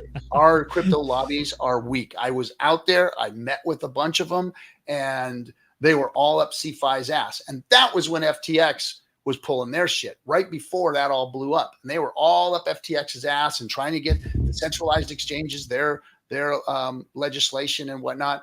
So I left from there very discouraged. And then when I walked away, I saw it all blow up in their faces. And it's like, oh, okay. So maybe we do have a chance, but who knows? We'll see. That's true. I think you're entirely correct. However, a year ago, if you had told me that crypto legislation would be a legitimate, needle moving subject in the 2024 election, I wouldn't have believed you. But we're currently at this spot where it actually is part of the race right now. So it is. I'm going to get a little technical here, which is that SAB 121 and FIT 121, which are both legislations targeted at the SEC and specifically crypto regulations. Unfortunately, SAB 121 was vetoed by President Biden. However, FIT 121, which is a more sweeping retribution of SEC authority over crypto regulatory powers, is still in the Senate right now.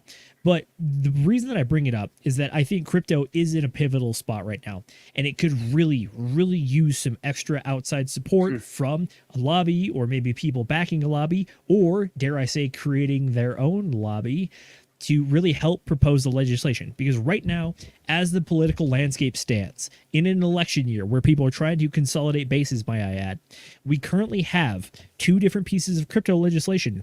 One was signed and approved by the Congress and the Senate, and then sent to the president, who then rejected it. That might sound pretty normal for the U.S. process, but keep in mind, the Senate is controlled by Democrats. The presidency is also controlled by a Democratic president, which means that the Senate majority, aka Chuck Schumer, approved a crypto bill and then went to the Democratic president, who then rejected the crypto bill, which means that there is active disagreement within a single party. This is a big deal because it shows that people are actually on the fence and trying to understand where they lie and where the loyalties lie. So if there ever was a year to try to take action and actually make noticeable change, it's now, because people are still listening and they have the ear open and they're trying to make changes. 2024 is an election year, and crypto was not supposed to be on the table, in my personal opinion, but it is. So we should probably make the most of it. Yeah, so there's some other interesting things, some details that I've noticed. We have, and I forget her name. She looks kind of like a really very plain Congress. I think she's a senator. I'm sorry, but I noticed that the lobbyist shops or some crypto organizations going after her. So I started following her, and I can't remember. Katie Porter is her name, and she was being targeted by a crypto firm, because she was anti-crypto. So I watched her text messages, and her text messages were coming in at, "Hey, please save me. The crypto people are coming after me. Please donate." The crypto, and it got louder and louder and louder. And I was like, wow, they're really affecting this election this season. And then also I met with 2 treasurers, one from Nevada, one from Utah. One we helped get reelected in Nevada, Zach Conine, in the early days of Hex. We donated his campaign. We helped him. He leaned into us. He leaned into crypto. Was actually trying to help him build a crypto bank that they had put legislation in for. And then I spoke to the treasurer of Utah, and they're leaning into crypto. However, Zach's very, very into it and should be running for governor in the next election, I think, of Nevada.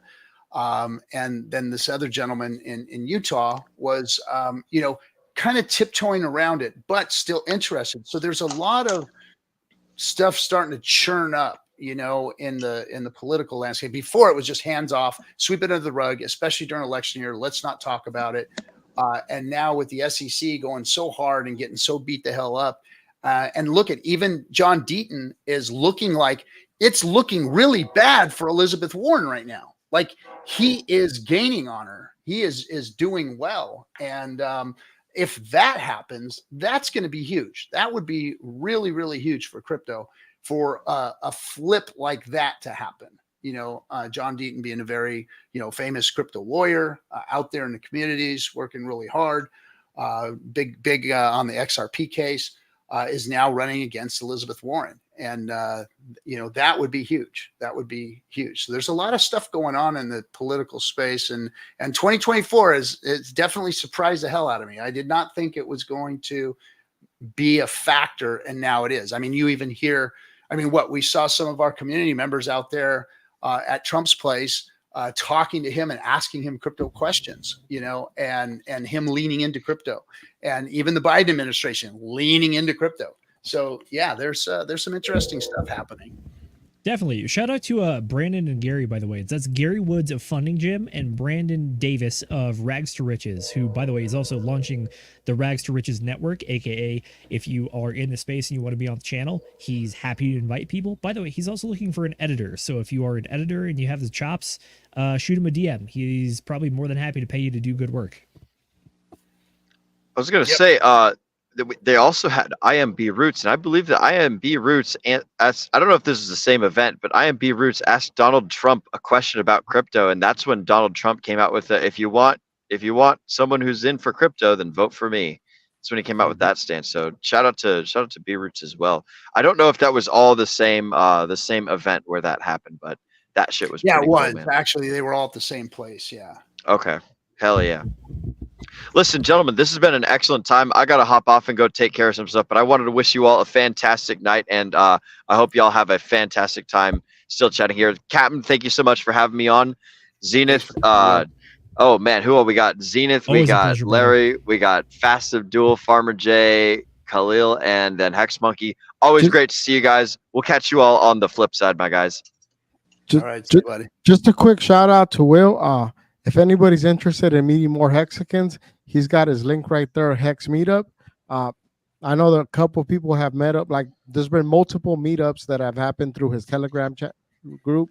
You read random Hexicans, and just if you're in the same place at the same time, meet out and hang out. Well, that's cool. I didn't know that was you, Will. I'm in the Telegram group, but yeah. So, Cap, do you mind if I show this real quick before I hop off? No, go ahead. All right, so what Farmer J was mentioning just there. So you guys, if you can see right here underneath my name, it says bit.ly/hex_meetup. So this will take you to the start here page of my little Hex Meetup chat. What it is, like Farmer J was saying, is it's just a Telegram chat where folks can go in and talk about the things that they're doing. I organized a meetup over in Dallas. I did a meetup over in New Hampshire. I was hanging out with some of the boys down in Louisiana. And over in like Missouri, there's been meetups all over the place. And shout out to SJ and Black Hexican and RG3. I think that SJ went and met up with some folks over in there was over in California somewhere in the LA area in the valley. Yeah, there was a meetup. So, I think he posted pictures of it.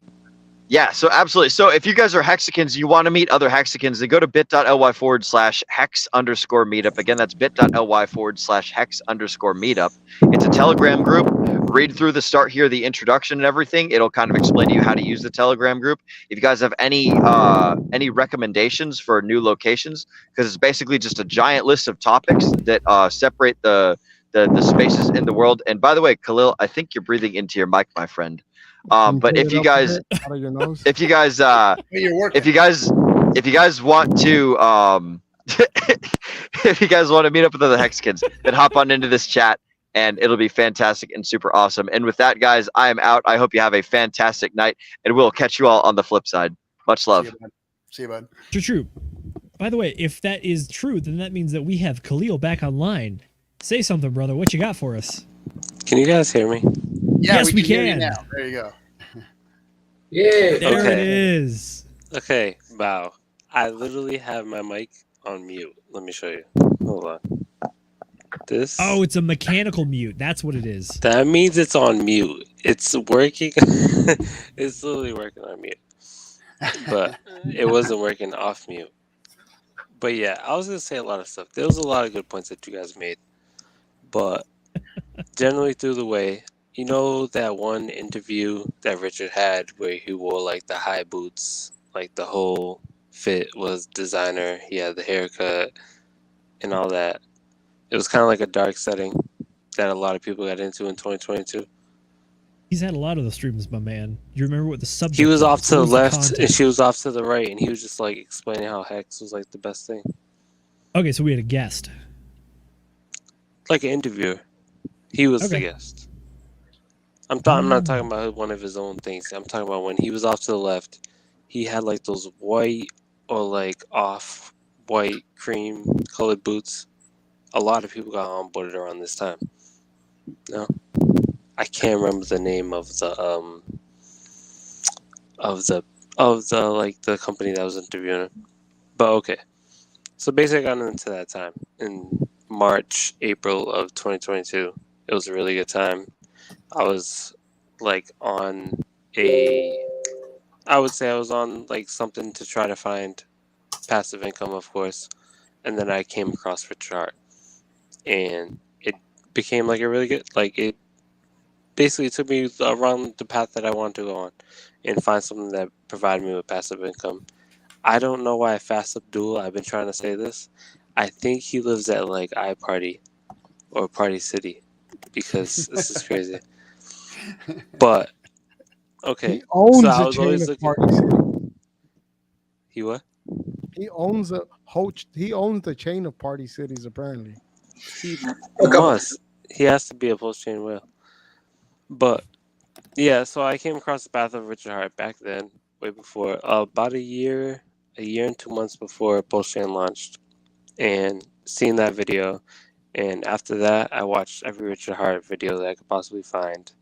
Went along and seen every video that I could find the time to go and watch.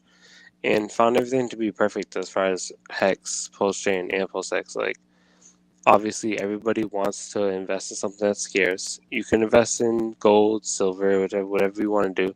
But, I mean, how scarce do those things actually become at the end of the day? Like gold and silver. Somebody could go and find some more gold. Somebody could go find some more silver. And Richard Hart found his own way to make digital money that no matter what happens, no matter what anybody does, nobody could change it. At the end of the day, the T-share becomes more scarce, PulseX becomes more scarce, and then you obviously have the gas token of PulseChain that continues to do its thing and do what you need it to do. Like, I think there's nothing more smart than what he's done. And I've been here for a decent amount of time to just realize and absorb all that information and just say, there's nothing better in crypto. Like, what? No, everybody here obviously is biased, but what's better than PulseChain? What? You don't say. Nobody can what do you say mean we're anything. biased, man? You guys are biased. Okay, just But a lot, but like what whatever. is more scarce and what makes more sense than like a T-share or PulseX? Khalil, you're not wrong. I got a question for you, my man. You mentioned that we have the gas token, which is Pulse, and we have PulseX, which also has a buy and burn mechanism built into them. In your opinion, how do you like evaluate these two things? Because theoretically, they're being very more good scarce, question. right? Very good question, and I have went Hey, back and forth amongst these things. Real quick, if you don't mind, we do have to say bye to someone, and then hold that thought though, because I'm going to come right back to you. Okay? Yeah. Good. All right. Monkey, you got to go, brother. Yeah, I got to bounce. All right. Good seeing you, man. All right, buddy. Awesome We'll see seeing you. you all. Good. Hey, chat. Monkey, real quick. Do you have anywhere where people can find you on social media or any projects? Tries not to be found. I know, but I like this guy a lot, and I want He more just people to shows find up. him because he's a good Wanna follow. Talk to me, HexMonkey369 on Twitter and Telegram. Pretty much it. Love it. All right. All Good right, seeing buddy. you, brother. Hey, you're going to be out in Europe? Possibly London, but All right. that's Don't- the only possibility. No disappointment. You better be there. Okay. Get your butt there. All right, buddy. Yeah. I'll see you, man. Adios, amigo. Alrighty, Khalil, back to you, my So man. let's answer We're that talking question. we're talking about scarcity and the buy and burn function. How do you evaluate these things? What does that trigger in your mind? What are you thinking about? Okay, so at the end of the day, it comes very close. I've definitely in the back of my head, anybody who I feel like is Richard Hart Maxi has definitely went back and forth between PulseX and Hex, as obviously PulseX is liquid. So definitely, like as a short-term person, you're gonna find PulseX to be the more advantageous thing to hold because you're not putting no dedication into what you're doing. You're not putting the long-term mindset into your investment. You're saying, hey, at the end of the day, if I want to sell my investment, I could do that any day I want to. You know what I mean? With Hex, it always holds true in the fact that no matter what, honestly, in the past few years, history has shown that T-shares have deflated by at least 5% per year. Because T-shares went up in the pool up to 11.1 million every year so far in the past 2-3 years. They've disintegrated by 5% per year at least.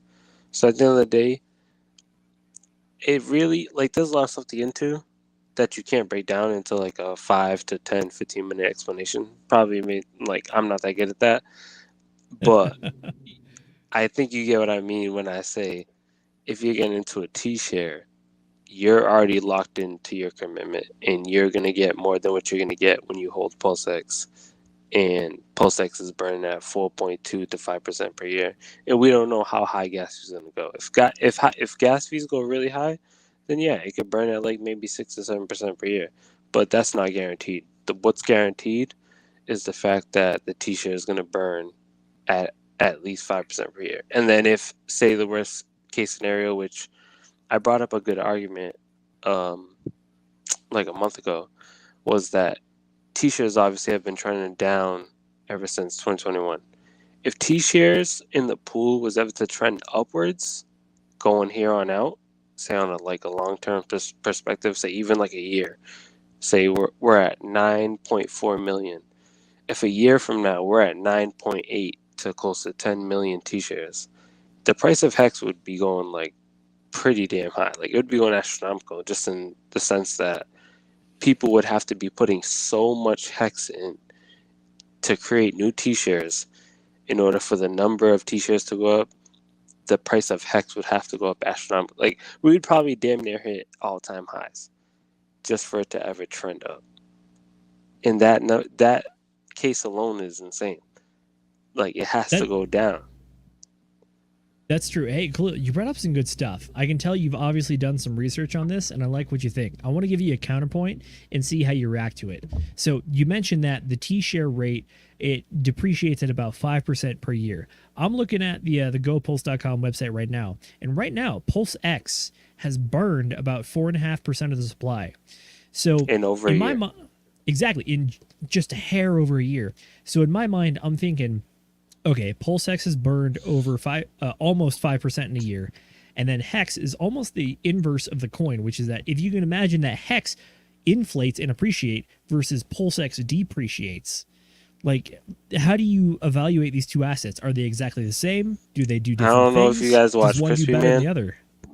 but Hex is superior. I hate to say it because I love PulseX, but Hex is superior to PulseX in the sense that, okay, now we have literally like protocols, aside from the fact that you can never, even if every Hex that was minted into existence was put into a new T-share, you still would never be able to keep up with the amount of T-shares. Never mind that, yeah, we have this Gifford stuff. Okay, alone from that, like, we have internet money, burns hex. We have people that are probably going to lose their hex and burn their hex. We have multiple, like, instances where hex is going to be burned anyway, and even if hex wasn't burned, they would never be able, like, T-shares would never be able to get recreated alone. Hex is, like, made to be scarce. That's what was built into the tokenomics. Yeah, I got a quick PulseChain thought is on free. that. I love it. But at the end Hold of on the real day, quick. like, Go for it. if you really think long term and think, hey, there's 100,000 people in Hex today, think about if there was 1 million people in Hex. And then you just had people staking Hex and all doing so, or like emergency end stake. Emergency end staking is a whole other aspect to the tokenomics of Hex. There's so many bullish things that it's like, it's insanely, it just don't make sense to not just stake some Hex, hold the Hex, unstake it the day that it comes out. Good God, just on the- Khalil. And let's Just not on the- forget that limited Hold on. supply that disappears. You've got another one over on Ethereum. For sure. Hey, Khalil, drop your Twitter handle, man, because you just made a clip. That was It's my name. fantastic. And I bet you brought a tear to RG3's eye right there, talking about Hex and how the T-shares are superior. You can never keep up with them. Like, you did your boy proud. Good job, man. Thank you. Sorry, Farmer, I cut you off, but man. I listen to Crispy Man, I listen to Johnny Chaos, Captain RG3. Bro, I listen to people who are bullish on Hex and Stay One. I was just Like- gonna say that if PulseX burns as much this year, the second year as the first year, it wouldn't be 4%, right? It would be a greater percentage because now there's lower supply, and then the following year it would be the same, right? Wouldn't PulseX also burn more of the total supply of percent per year? But I'm just a dummy, so I'm just gonna keep DCAing into both. I'm just gonna keep buying both. I would say that's a large variable. It is a variable. Like if it would But stay like, consistent, right? Year post-chain after fees year. could go up a lot if, say, obviously, of course, what are we expecting in 2025? No, to not be? if they went up. If it burned the same amount second year as Yeah, first but what year, are we because expecting there's a 2025 to smaller- be? 2025 to be like But- 2024? but because there is a smaller supply, isn't that a higher supply? I get now? that. I get that aspect of it, but I'm saying 2025 is meant to be a bull market year. So But we don't know. that's But we like don't saying know. Yeah. 2021 people did the same amount of transactions as in 2020. Like I said, I personally don't know, so I'm just gonna keep buying more of both, of 3, 4, Right. all 5 of his coins. I like to think in the 4-year And more cycle, two-fucks, and more of course, like, two-fucks. I'm surprised Ethereum fees have even been this low at the end of 2024. This low, to be my man. honest. We're still paying This like low. $20 a swap. No, we've seen 3 Gwei the other day. Yeah, I know we did, but 200 Gwei 3 months ago. I know it's more of a comment on the ETH gas fees just being so high previously. Because if you remember back to, I think when Bitcoin hit all-time highs, we were paying almost, was it like 20 or 30 Gwei a transaction? Yeah, I'm talking in the short term though. You know what I mean? Like, I you're hear you, talking I hear about you. 6 months ago it was 200 Gwei.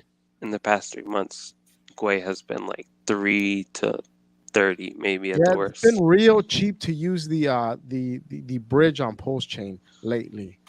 It's been real Exactly. cheap. I paid $7 maybe to buy, send, and bridge. Yeah. Basically, long ago. your whole cost, like to bridge it over, including all the fees, bridging fees. I paid under $5 the other day just to throw a couple more $100. But like at those prices, you can DCA smaller amounts and it makes sense when fees are Right. pretty cheap. Can I break down like what my long term kind of goal is? Let's in hear PulseChain? it. Let's hear So it. like, yeah, I did a little bit of like breaking down what my short term thing was. What I found was like the passive income thing, getting into Hex, understanding Hex. It's really, I think it's still rare to this day where you can't have a conversation with any of your friends, explain Hex, and them understand what you're trying to say, unless maybe you have a friend that's in traditional CDs. But I know RG3 has a validator. I know some other people in this room may have a validator. Right or wrong? Yeah, No? of course. I find the validator to be, as to some people what probably is today, having like an Ethereum validator, it could be something that's literally like a part-time job, or maybe even a full-time job down the road, where I find myself like it kind of like some people would think of like how now your hex stakes are your validators. They provide you that passive income where every day you're like, hey, I'm getting something out of something that I've created. And of course, just like Bitcoin is going to become more stable price-wise down the road, it could be something that literally could provide you some sort of income down the road. And you could be looking at your validator that maybe you have even just something small, because I know now like you could have one validator, but you can run multiple off of one computer. And you could be providing yourself like a 5 to 6 figure income off of a validator because you got in early, just like everybody else. And people aren't going to be able to afford to put validators together if the price goes up exponentially. Exactly. You know, so setting those things up now are important. I've talked about this before. Is, you know, now is the time to become a validator. It's now there's things like Project Pi. They're going to make it easier for people who don't have the capital to put the 32 million pulse up or whatever. But yeah, with one machine, you can put as many validators together as you want. I mean, they say there's like 1,000 limit on like the ones that David Fetter puts out, but people have gone over that. So, I mean, there you can put a lot of validators on a machine. And here's the other thing. And just like Hex, I remember in the early days, we talked about this. That pulse that you're making, that hex that you're making on your stakes, right now it may look like a pittance, right? It might like, oh man, I'm not really making much.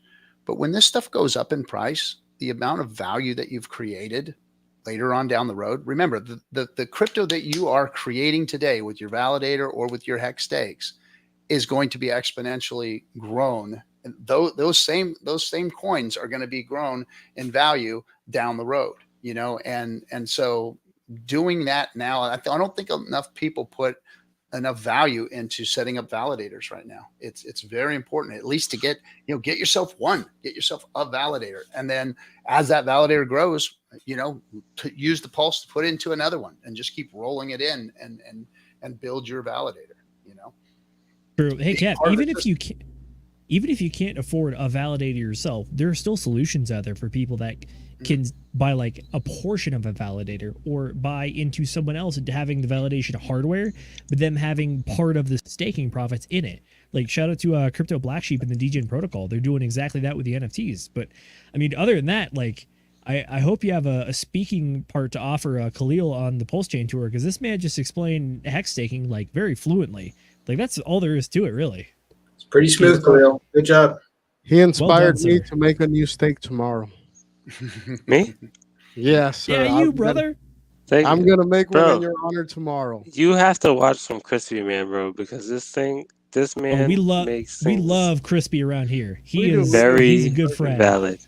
Like, okay, at the end of the day, we know that the statistics are all variables. We know like people have created like predictions on what the T-share rate's going to be for 10 years from now. Some people will say, hey, it's going to be 20. And then other people would be like, hey, it's going to be 200. You don't know, because you don't know how many people are still going to be here at the end of the day. But the price could go up. The T-share amount in the pool could go down heavily. And at the end of the day, you're still making an insane amount because you're making 200 hex a day. Exactly. And then hex is maybe $1 to $10, and then you make it somewhere from $200 to $2,000 a day. And people call that wild last cycle, where they're like, oh, the price still has to go down because there's going to be people making thousands of dollars a day. Well, what about the people that got in early and they waited their ass out until 2028, 2029, and now they're making $1,000 a day off of delayed gratification, my friend. Delayed gratification. People call it impossible, but we've done a whole bunch of things in crypto that nobody could believe in.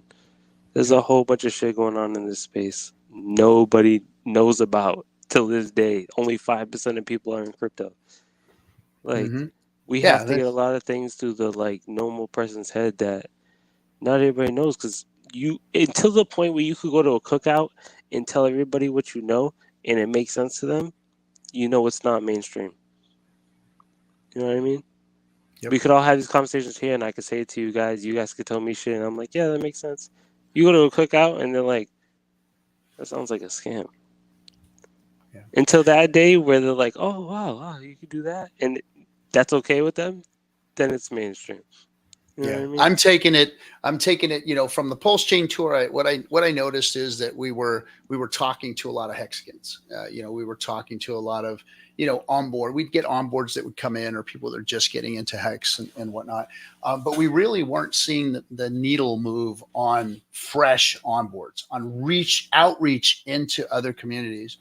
And just recently, I had a friend of mine who owns a hair care company come to me and say, hey, I've got all these salons that I deliver to out here in Southern California. He goes, these ladies are all independent contractors, and they'd love to get into Hex and learn how to stake and set up a retirement plan for them, because they don't have retirements. They're just cutting hair until they can't move their hands anymore.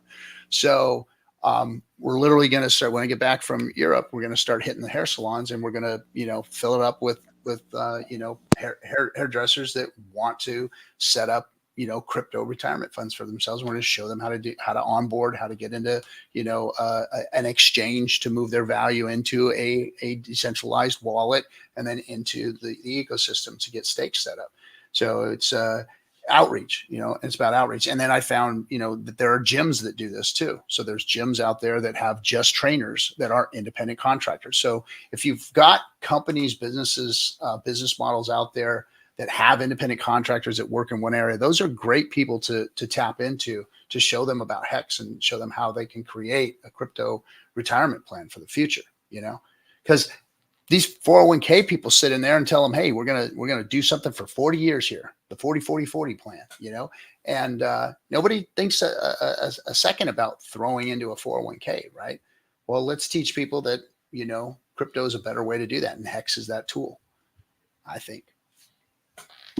Better money, better retirement, better pizza, Papa John's. I mean, what else you got to say? Like, crypto is the way to go. It really is the future. And we're starting to see traditional finance. So even your traditional 401k that you were throwing into, guess what? Your 401k is now throwing into crypto. So you might as well be ahead of the curve a little bit, at least. So like, come on, what are you doing?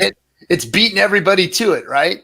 Exactly. Weak ass 401k, the 104ks are actually beating everybody to the crypto space. So, all right, everybody. Well, we've been on those stream for 2.5 hours. We're going to call it a night. I'm going to let you guys go ahead and say one last word.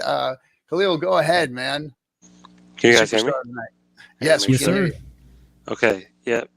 Basically, just go follow me on Twitter at crypto_Khalil at x.com. But yeah, that's about it. That's all I got right now. I'm not really making I was going for YouTube videos and TikTok videos and stuff like that. It hasn't really caught on. But X is my spot. So go ahead and follow me on there. Is Kool-Aid still around? Do we still have our boy? He might be. He might be burning some coins right now. I think he's burning the midnight oil. That man does not stop working. I'm just saying. Maybe I can do a little Kool-Aid impression. But hey, I'm Kool-Aid here. If you enjoy the Gift for Tech tokens, check out the gifttech.com. I believe they have all of the tokens on there, all the tickers, and all the projects going on. And they even have a super cool YouTube page where they talk about all the principles, the videos, the explanations, the launches. It's all on there. And check out Crypto Kool-Aid. He's friends with RG3, and they make cool stuff. So check them out. That was way too easy to understand. I didn't do a good impression then. Good stuff there he being is. built on He's Pulse. coming back. That's what it is. It's good stuff being built on PulseChain. That's here to help the ecosystem and not drain value like some people have said. No leaky boats. No leaky boats. Creation, not inflation. Principles, not promises. We are doing actual practical experiments instead of just theoretical simulation, not speculation. Oh, I forgot the last one. My bad. If you use the tools correctly, you are a founder, not a holder. And that is the premise of building. Jesus, Fast Abdul. Like every goddamn fucking time. I tell you how much toe is in that camel. You never know. How many licks does it take to get to the center of the Tootsie Pop? Only the fast will ever have bribes. So, but the thing is that like you have to use and understand all of these things correctly. When I think it was Farmer, that I was talking about when you can go to the cookout. The problem is that the gains have already been made at that point. The positioning has already been done. And it's good and fair. Just like trying to explain to people why TCP/IP or the internet works or all the rest of that from back in the dial-up days. I got a phone that does it. And when my Wi-Fi is off, it automatically goes to cellular and it does it. It's just easy. And at that point, all the real gains have happened, just like the God whale, right? He put a whole bunch of BTC in, what, like 20 grand or some nonsense like that, let that shit simmer for 7 years. And now he's got $1 billion. Well, you have timing, positioning, and understanding. Those are the three things. But here's the one thing that's fucking free: knowledge. Not toxicity. Toxicity will always eat you alive. Knowledge is always free if you want to click in and learn it. And that's the whole thing about the whole do your own research thing. How do you know what research to do? And that's the tricky thing, is you have to evolve that system and componently use it that you can give people at the cookout a video to watch. Like on the gift tech stuff, we're trying to do more shorts that are easy. I like the long messages. I remember falling asleep to the Richard Hart 12-hour streams, try to learn through osmosis, right? You know, and I got so much shit I got to do, but I'm not listening. Trying to listen. And that's really where we are right now, that if you are listening, you will continue to learn and get those opportunities, like going to 2Fucks or doing something else like understanding gift tech or understanding all these other parameters that are built on Richard Hart ideals, not just a promise on something that the sack daddy may do. He said, if you want to go live in the future, go build it. So go build it. He needs people to participate if he wants to take over the world. We are participating. Go ahead, Cap. No, that's what L1's for. No, I wasn't going to get, we were ending the stream. I wasn't going to get into a whole nother. All right, I'm off. Farmer J, Fats Abdul, thanks for coming, guys. Thanks for coming. I'm going to go have a good one. RG3, I did want to say, I want to give you your flowers for being a leader in this space. Thank you. And for always leading. Thank you for having us on. In the same space. Yeah, always having us on. Bunch of randoms. You make me proud, man. You make me proud. I love community members coming in and dropping the knowledge bombs like you do. You know, the wisdom, the knowledge that you have in this space. You've learned well, you've learned it well, and you understand it, and now you're going to be a representative and an advocate for all of us. And you know that makes my heart swell, because that's what we've been waiting for around here, is people like you to come in and start taking the reins and getting it done, man. Getting it done, showing people what it's all about. You know, we are the proof that it works. The name that we've gotten from people out there talking shit about us, this community is the smartest people in crypto, period, end of story. I've seen none anywhere smarter. And we need to go out there and prove that. And you're one of them. So thanks, man. Yeah, appreciate it. Hey, to do a little Kool-Aidism, would you say that the Hex community is proof of people? It is. Very good. Very good. Well, proof of community. Proof of passion. Okay, there you go. Proof of passion. I like that one. That's a good one. That's good. I'm actually gonna steal that. Well done. Yeah. Ah, damn it. you now have been added into the Rolodex.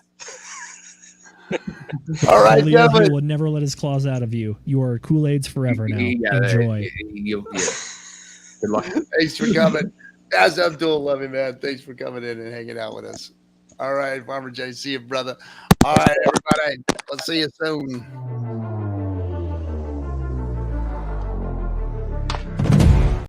Oh, hey, I'm going to Europe, so I won't be around for a while.